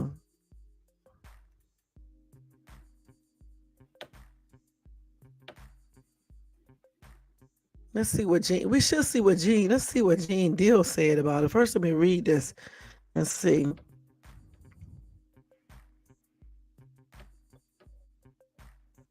They say he haven't posted on anything or anything. Let me see if we can find a TikTok that actually tell us. So that this man. I mean, his page is cool, but yeah. Let's see.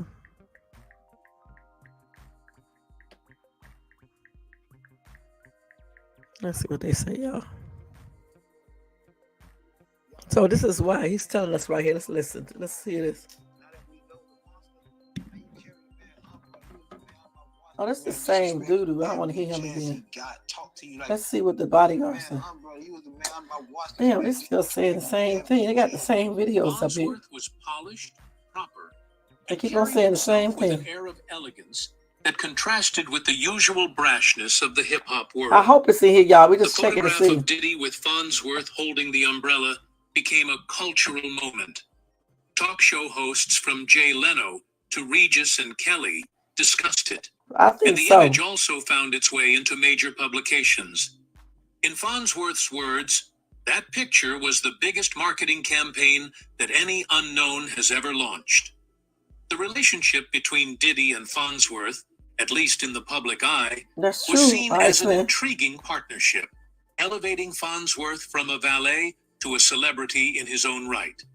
But Farnsworth wasn't content to stay in the background forever.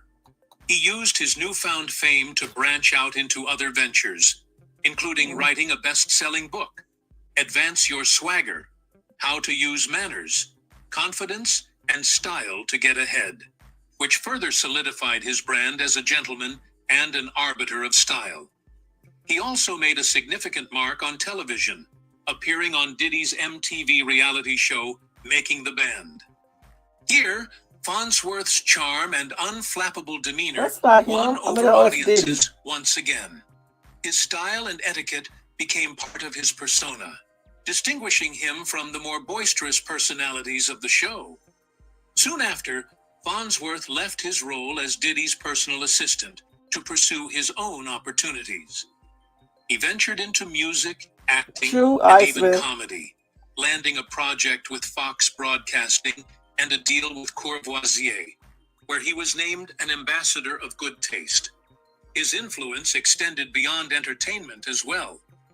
Farnsworth became involved in initiatives like Know How to Go, where he worked with teens at leadership summits, and contributed to social campaigns like the 2010 remake of We Are the World in support of Haiti.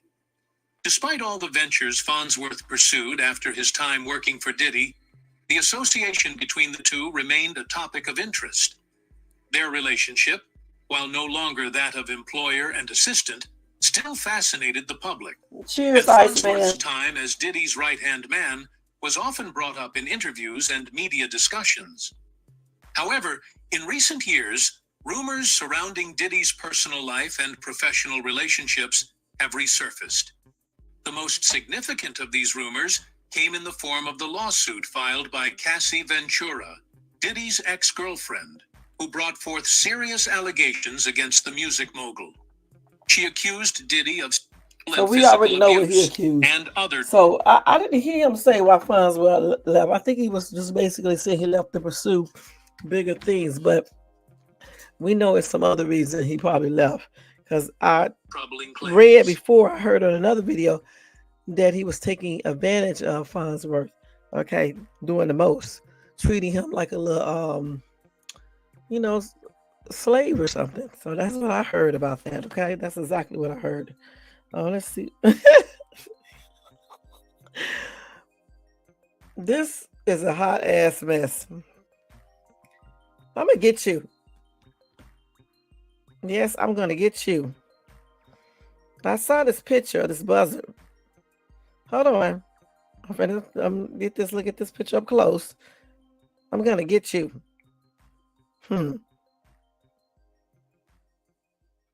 See how people you see messages and just interrupt your thing. But let me see if I can find out anybody that's talking about Farnsworth Bentley real quick. This is a tripped out looking creature right here, man. Let me see. I bet you something happened though. That he just got, besides him treating him like a slave or a servant or something. Let's see why he was fired. Let's see. You don't understand. Look at Bentley and all these people. Come on, man. Now that we know the one. Well, let's see. Gene Deal talking on this one. Man, brother, he was the man. Like he is. Why can't they won't play Gene Deal's one? Let me type Gene because I want to see this boy for making a band. I want to see Gene Deal talk about it. Let's see if Gene Deal talk about this. Let's see. They don't got no damn results on that one. The way I did it. Let's see. Farnsworth was polished, I bet they show the same one. And carried himself with an air of elegance. Yeah, they are tripping out. You got a lot of people, man, that's somebody's wondering about Farnsworth Bentley, why he never came out and defended Diddy. They was real cool at one point, so y'all just listen to this. I was there when Farnsworth I don't know, Jermaine. Your mistake, but listen to this, y'all. How they came up with the name and everything. We were sitting in front of the apartment building on 74th and Park Avenue. It was me, him, Tony De Niro. Puff was upstairs. They was trying to figure out, he had became one of Puff's personal assistants. You understand? To make sure all Puff is done when we get ready to go. Everything that was supposed to be in order. That was Farnsworth Bentley's job. When Puff has to go to restaurants or place like that, he made sure everything was straight with that. You know what I'm saying? And he had another assistant too. But Farnsworth Bentley was his personal assistant. Wow. Put on his clothes, told him what he should wear, all that, like a stylist and personal assistant, all together. So we was in front of the Can y'all hear that? And this dude turned Tony De Niro. He played guitar in that Bad Boy for Life. The black dude, not the white guy. The black dude who played the guitar, that's Tony De Niro. Okay, cool. I think he might be from California or something. So Tony De Niro was like, we got to think of a name for you, man. And if you're going to be his personal assistant and slash butler slash umbrella carrier, whatever you're going to do. Wow. You understand? We got to think of a name for you. We're going to try to make you like Bentley or either Farnsworth or either Bentley. Thanks, Jermaine. You gotta be, you gotta have that kind of persona. You gotta dress all the time, be neat, and the whole nine. And then the dude, Derek, was playing with him like, yeah, I know what you're talking about. I know how to do that. I can be over the top. He was acting like that. You know what I'm saying? I could be over the top. So he was saying that. And the dude, Tony De Niro, said, we got to figure out a name for you, man. It's got to be on the level of, those characters. He said, you got to be like Farnsworth. You got to be like Bentley. He said, we're just going to call you Farnsworth Bentley. And he said, I like it. And they start calling him that. His name Farnsworth Bentley. I said, these motherfuckers. You got a lot of people, man. Okay, let me see if we got part two on him. So I'm guessing this is part 2 right here. Yeah, it is. But so listen. in fact, I can't do anything because he's my Y'all know this is Gene Deal. You understand what I'm saying? That was it. I've never seen Puff rough her up or had a situation where she came out the room looking a certain way, like she had been hit or she was upset in that manner. No. So tell me a situation where she was violated by a female. Well, we was in the studio and one of the young ladies was overheard saying that she ain't all that. So then Jennifer was about to go at her. So Puff told me to take her home. So I took her home on this particular night. They sure do. She went, got the jeans on, put her hair back in a little He ponytail, definitely little does. bun thing. You know, had the jean jacket on. She might have Vaseline on her ears or whatever like that, sneakers. And she came back to the studio. And Puff had got them girls out of there. You understand? She act like that she was ready to do something. So then Puff had gave her a song. So they worked on the song. Then we ended up going to a club called Eugene's and met up with Destiny Child and Jay-Z and Dame Dash. Wow. Before we ended up at the cafeteria later on that night. So they've been hanging together for a long time, huh? She was going to get that girls the business. From your point of view, right, did you see any signs that Diddy and J-Lo was going to break up? From your point of view, did you see the writing on the wall? Well, when I saw a lot of people, a lot of investigators following us, you know, I knew they were private eyes. Because I worked for a private eye company at that time also. That was a lead investigator. When, in fact, I can't do anything because he's my principal. You understand what I'm saying? That was it. I've never seen Puff rough her up or had a situation where she came out the room looking a certain way, like she had been hit or she was upset in that manner. No. So tell me a situation where she was violated by a female. Well, we was in the studio and one of the young ladies was overheard saying that she ain't all that. So then Jennifer was about to go at her. So Puff told me to take her home. So I took her home on this particular night and she went, got the jeans on, put her hair back in a little ponytail, the little bun thing, you know, had the jean jacket on. She might have Vaseline on her ears or whatever like that, sneakers. And she came back to the studio and Puff had got them girls out of there. You understand? She act like that she was ready to do something. So then Puff had gave her a song. So they worked on the song. Then we ended up going to a club called Eugene's and met up with Destiny Child and Jay-Z and Dame Dash before we ended up at the cafeteria later on that night. But she was going to get that girls the business. From your point of view, right, did you see any signs that Diddy and J-Lo was going to break up? From your point of view, did you see the writing on the wall? Well, when I saw a lot of people, a lot of investigators following us, you know, I knew they were private eyes. Because I worked for a private eye company at that time also. That was a lead investigator. Okay, let's see what else she got on here. I feel you, but I want to ask you, let's see part 3. No, y'all got that game. Okay, so you wrote for Diddy at one point, right? Yeah. You don't have. I was like, yo, leave this. But okay, this part 2. He was always right there, but not like at nighttime when we was doing things. He wasn't around, bro. He was only there when the cameras was there and shit like that. Oh shit! I know that's like I don't know how much he could do. I don't know if he would say anything. I don't know how they be waiting this happen.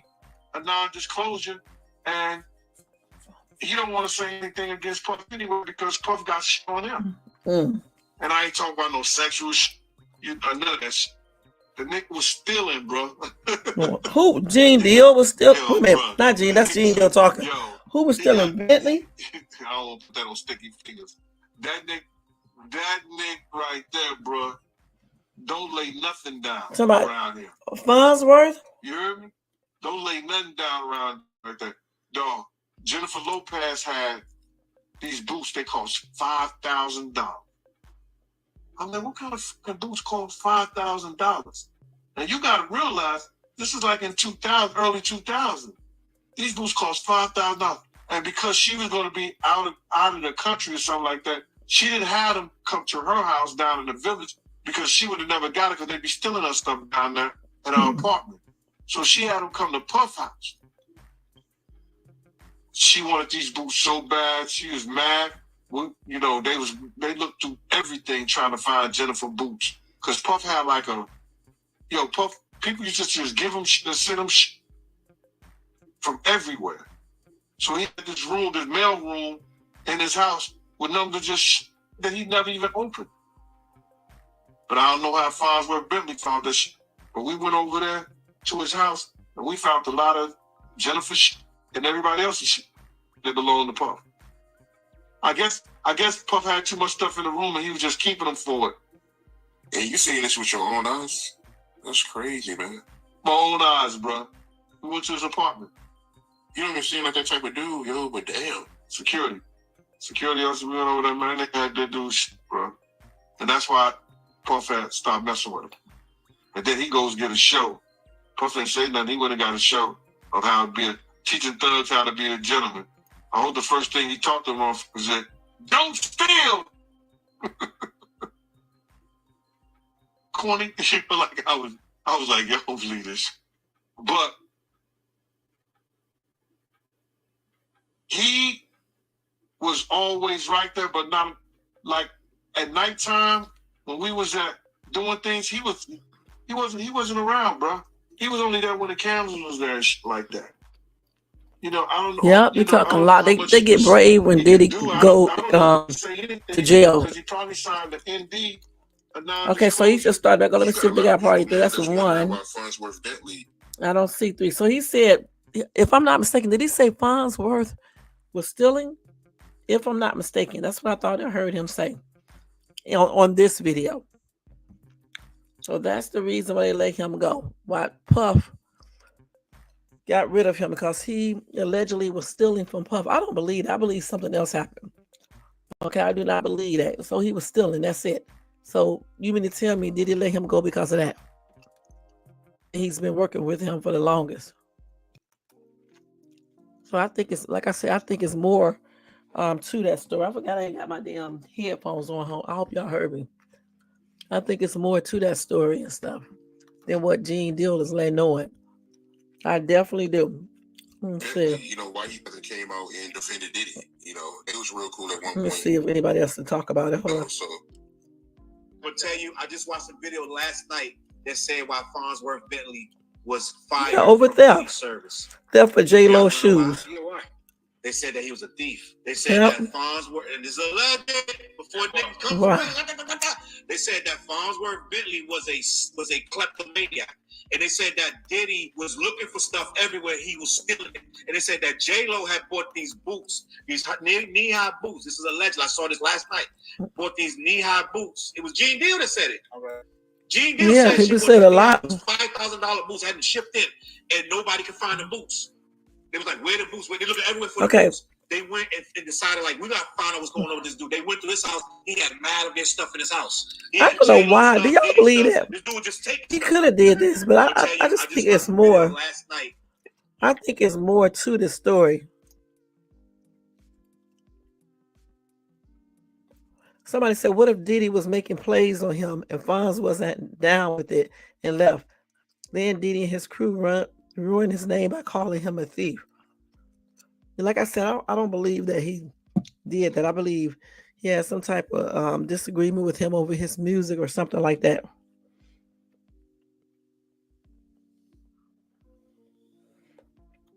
Damn. But yeah, that's going to be it for Diddy right now, guys. If I get any more updates, which I know I will, I'll definitely let you guys know. Let me turn this stuff down, okay? I will let you guys know. Let's see. I think we got almost all the major stories of Diddy.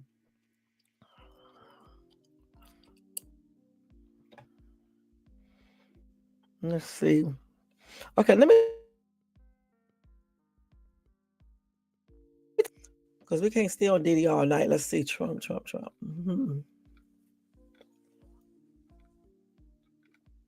Hold on, y'all. This up here.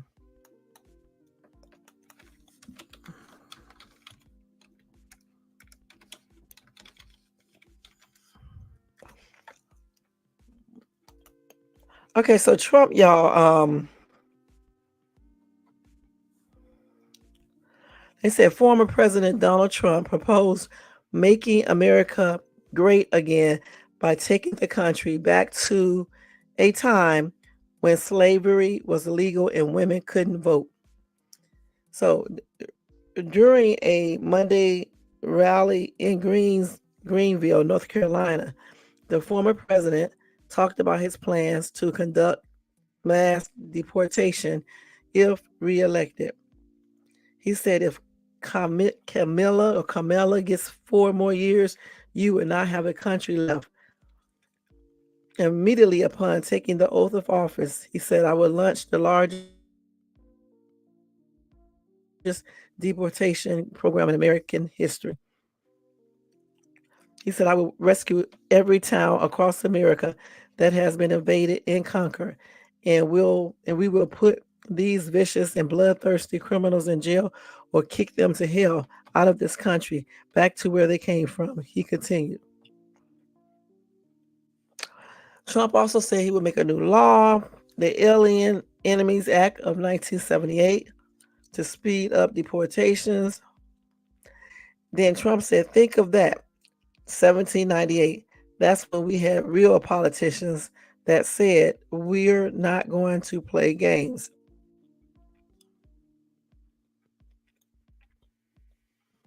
Somebody said we have to go back to 1798 to target and dismantle every migrant criminal network operating on American soil.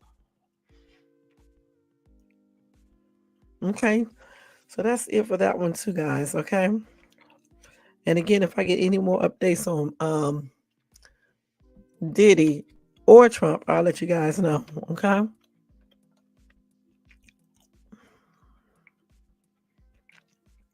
Let's see if I got all that.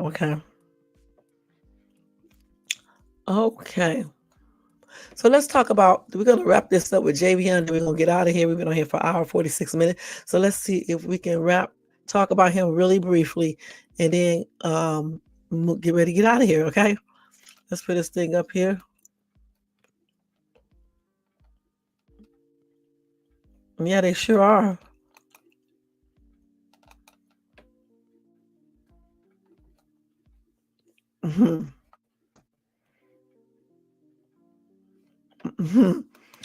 All right. So anyway, let's talk about Javion Magee. So let me see what I was going to tell you guys about him. Let's see, because me and Jermaine was talking about the case in the many different scenarios. One thing that I do want to say is, or ask, is who is that witness? The witness that another creator talked to. As a matter of fact, he's going to be talking to the witness again tomorrow. I want to know who is this dude, because he has a lot of information, right, that only a person who was standing right next to them or standing real close would know. You know, I can see him sitting in his truck and knowing certain things, but he's not going to know every single thing. He knows little bitty details that, in my opinion, only a person who is truly involved would know this. It's just plainly crazy. I don't believe, his story. I just don't. Let me go over here.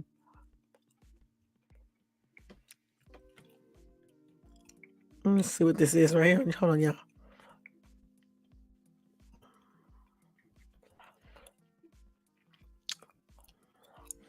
Okay, Javion. So like I said, that's crazy that his mom. Let's see what else I got for Javion, y'all. Right, that's what I just said. We don't know for sure. Like tomorrow, he's going to do another interview, so we'll see. It was another point that we made in there besides his witness, because we are leaning toward maybe this witness is not telling the truth. Because again, why would you be calling up YouTubers and not calling the FBI up and letting them know what you told another YouTube creator? And then it couldn't be anything. Um,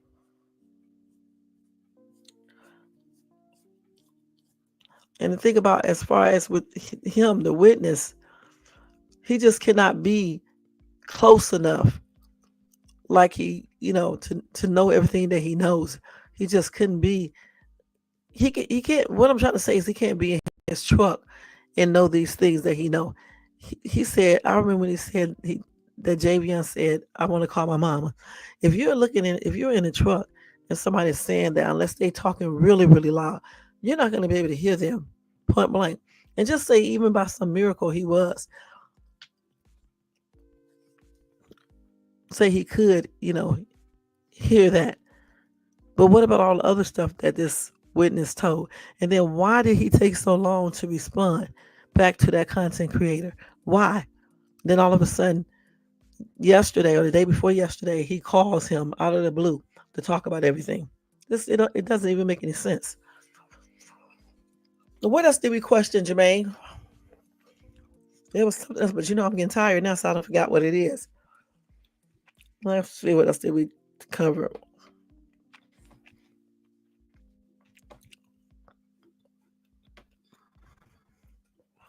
So yeah, they did say Javion went to 2 gas stations, and why did he go to 2 gas stations when he could have just got everything in one? And where's the camera footage? Like I have always been saying, where is the camera footage of him doing all of these things? Let me see what else they got on here updated.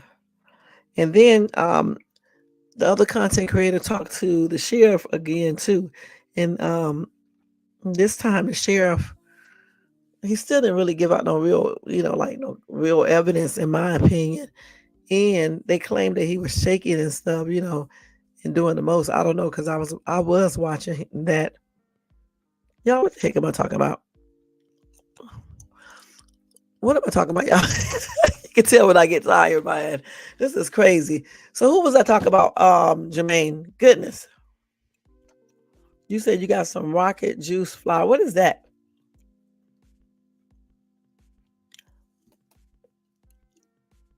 Jermaine, you need to be replying, okay? You need to be replying a bit quicker. I forgot what I was saying. This is what happens when you take an allergy pill before the live, okay? Oh, so okay. So I was talking about Javion, right? And I was talking about the mom's interview. Okay, but what was I saying? Jermaine, are you listening or are you asleep? I forgot what I was saying just that quick, because I started talking weird stuff. I guess I may have been talking the right stuff. I may have just started was talking weird stuff and stopped.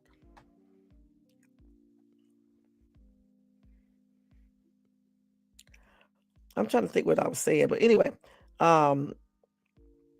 it's a lot of stuff within this case that is crazy. You know what I'm saying? That does not even really make any sense.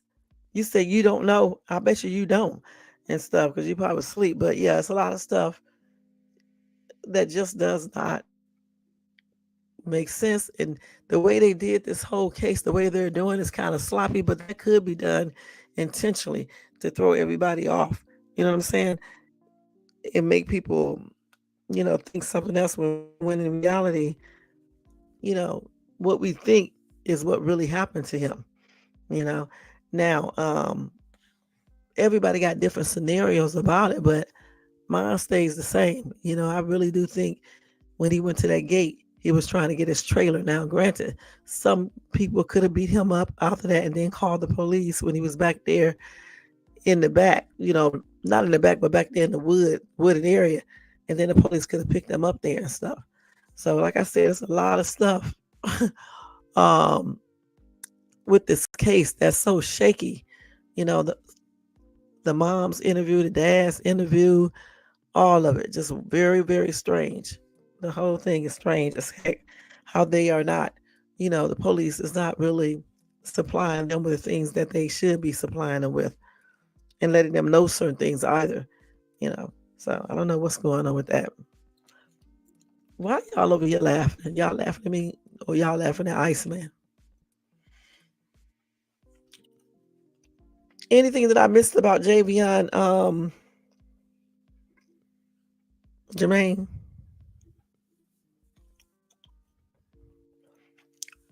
Anything else besides that? I'm trying to think what else because I should have wrote everything down, but y'all know I be at work. Let's see, because Jermaine is just not no help. Let's see.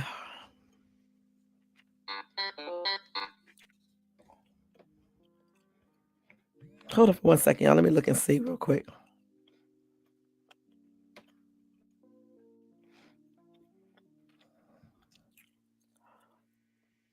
And something else too, that the timeline. One got to question if that timeline is entirely correct because a lot of key places were missing in that time line that they did of Javion Magee. And usually when people change stuff up like that or refuse certain things or tell you too much information, it's because somebody is covering up something. Now, we don't know if it's the regular police, the sheriff, all, or just other people. We don't know for sure. But we do think this is a cover up and they did unalive him, point blank. We don't believe that he unalived himself. We just don't believe that.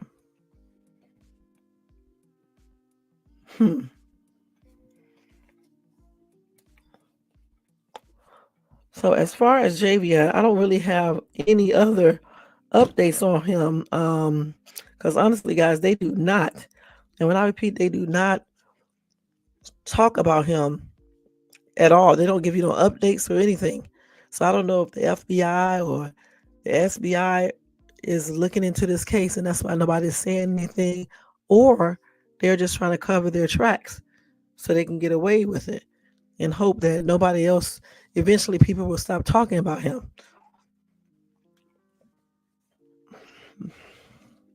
Okay, do y'all have anything to add in the chat?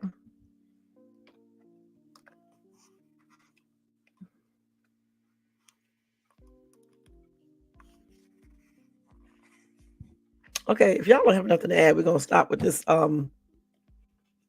Yeah, I already told him that the other witness, the first witness, the one he talked on the phone, the one that I played a little over here, he's gonna be doing the interview tomorrow. He's gonna be the content creator is gonna play that interview for you guys to hear it because I can't wait to hear it myself. I really can't, and hopefully someone will take this information to the FBI. Right, he definitely should, but he probably won't. But I think that's it for tonight, guys, because I'm so dang tired. You should call in, Jermaine. You should call in and talk on his platform and stuff and ask him some questions. But I know you're not, so I'm just saying you should. All right. So, y'all, let me go ahead and do roll call. So, I want to thank. Let me make sure I don't miss J4 today because I think I missed you yesterday. You got J4 in the place to be. Thank you so much. He act like he is. He wrapped into something. Thank you so much, Jermaine. I appreciate you.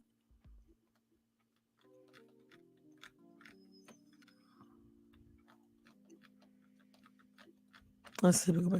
Okay, Iceman, thank you for coming by showing support. J4, thank you for coming by showing support. I know I told you twice because I forgot to tell you yesterday. Tony Bands, thank you for coming by showing support.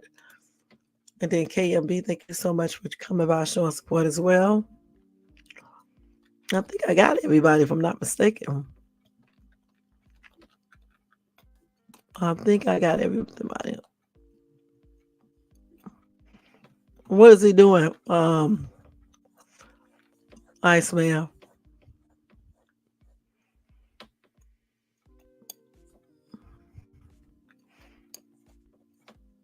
Okay, I'm just reading that. Okay. So thanks to everybody in the bushes, everybody who watches this in the replay. Um, don't forget the thumbs up, guys. Let me go over here and do this. Don't forget to thumbs up this video if you enjoyed this content.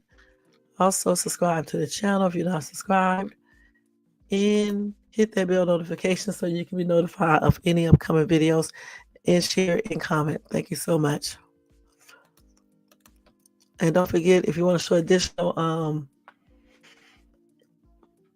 support for this channel, you can do that by doing the Cash App to $Shades too. All right. So we're getting ready to get out here. Let me see what y'all said in this chat. Thank you, Jermaine. You all too, Iceman. Challenge him. Okay. Challenge this guy. All right. Especially since he did this picture of me right here. Wait till y'all see it. He ought to be ashamed of himself. Let me show y'all what he did. This is a damn mess. Jermaine, you ought to be ashamed of yourself.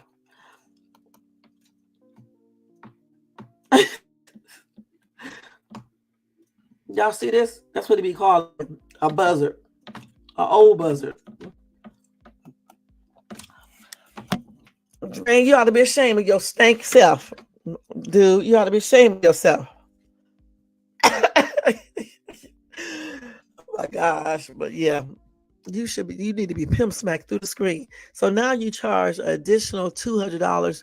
So now you owe me $500 as a fine. Jermaine, that's what I do for mines. When they do something or they don't do something, you get charged 100, 200, 300, 400, 500. You was already charged 300 the other day for doing the most. Then you got another 100, and now you got another 100 again.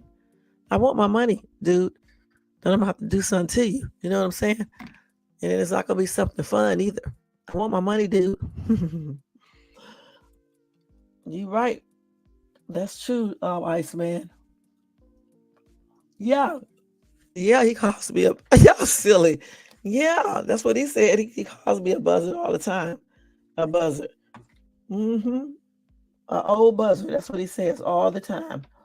Let's see if I did this collabo right, y'all. Let's see. Because they just sent me a message. Because, I did the dang on commercial thing, and I forgot to do the link.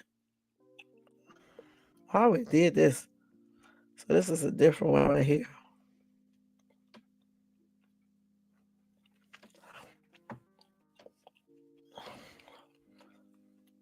Let me see what they got on here, okay? Okay, they didn't check the other one yet. Good.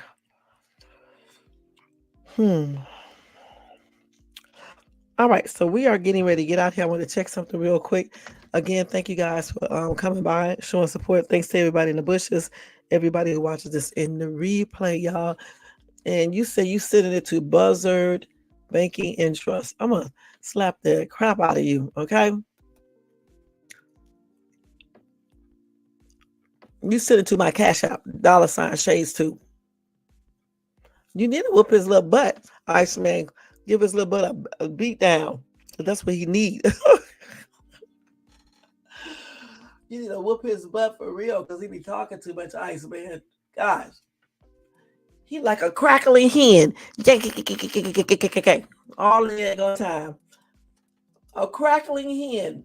And y'all, he got nerve to talk about he unionized. Okay. Yeah, you unionized, all right. Damn, y'all, a chair. If your back is hurt, you can bend back on the chair and do it on your parts of your body, your back that hurts, and it actually make it stop hurting. I got a back massager too. I just don't feel like getting it out right now. I may get myself one real quick before I go to bed. And I got a hand massager too. I may do that I don't know if I'm gonna do the feet massage tonight, but I may do the back real quick and then do the hand real quick. Yes, I may do that. All right, y'all, let's get on out of here because y'all know I was falling asleep when I was talking about Javion Magee. But anyway, justice for Javion, and I'll keep on touching in on him until they uncover the real truth, because we know he did not commit the S word. They unalived that dude. They really truly did, and I know they did. And I still believe that the popo played a role in it, allegedly. Okay. And don't forget everything in this video tonight, unless I say it's not allegedly, it's allegedly. Okay. Am I saying that right? It's alleged. Besides the Finch dude, the ex chief, he is incarcerated. Well, he was incarcerated. He's out on bail. Okay. And then did I forget something? Did I do the Trump thing, y'all? I did. I talked about Trump already. So yeah, that's not allegedly. That's exactly what he said. And the Javion stuff, that's the stuff in Javion Magee, is just what we think. That's allegedly. And I think, that's all the breaking news was real. Okay, so there you go. All right. So y'all have a good night, and I'll see y'all tomorrow. And hopefully I don't begin sleepy. I got sleepy all of a sudden from them damn allergy pills. They usually take about 30 minutes to an hour to kick in. Okay, so y'all, don't forget the thumbs up, and I'll see you in my next live. Peace out, y'all, and good night. Good night, everybody. And right, rest in paradise to Javion. Let me go ahead and change these banners, y'all. Then we're going to get ready to get out of here. My voice is even going out all the way. Let's see. Let's change this.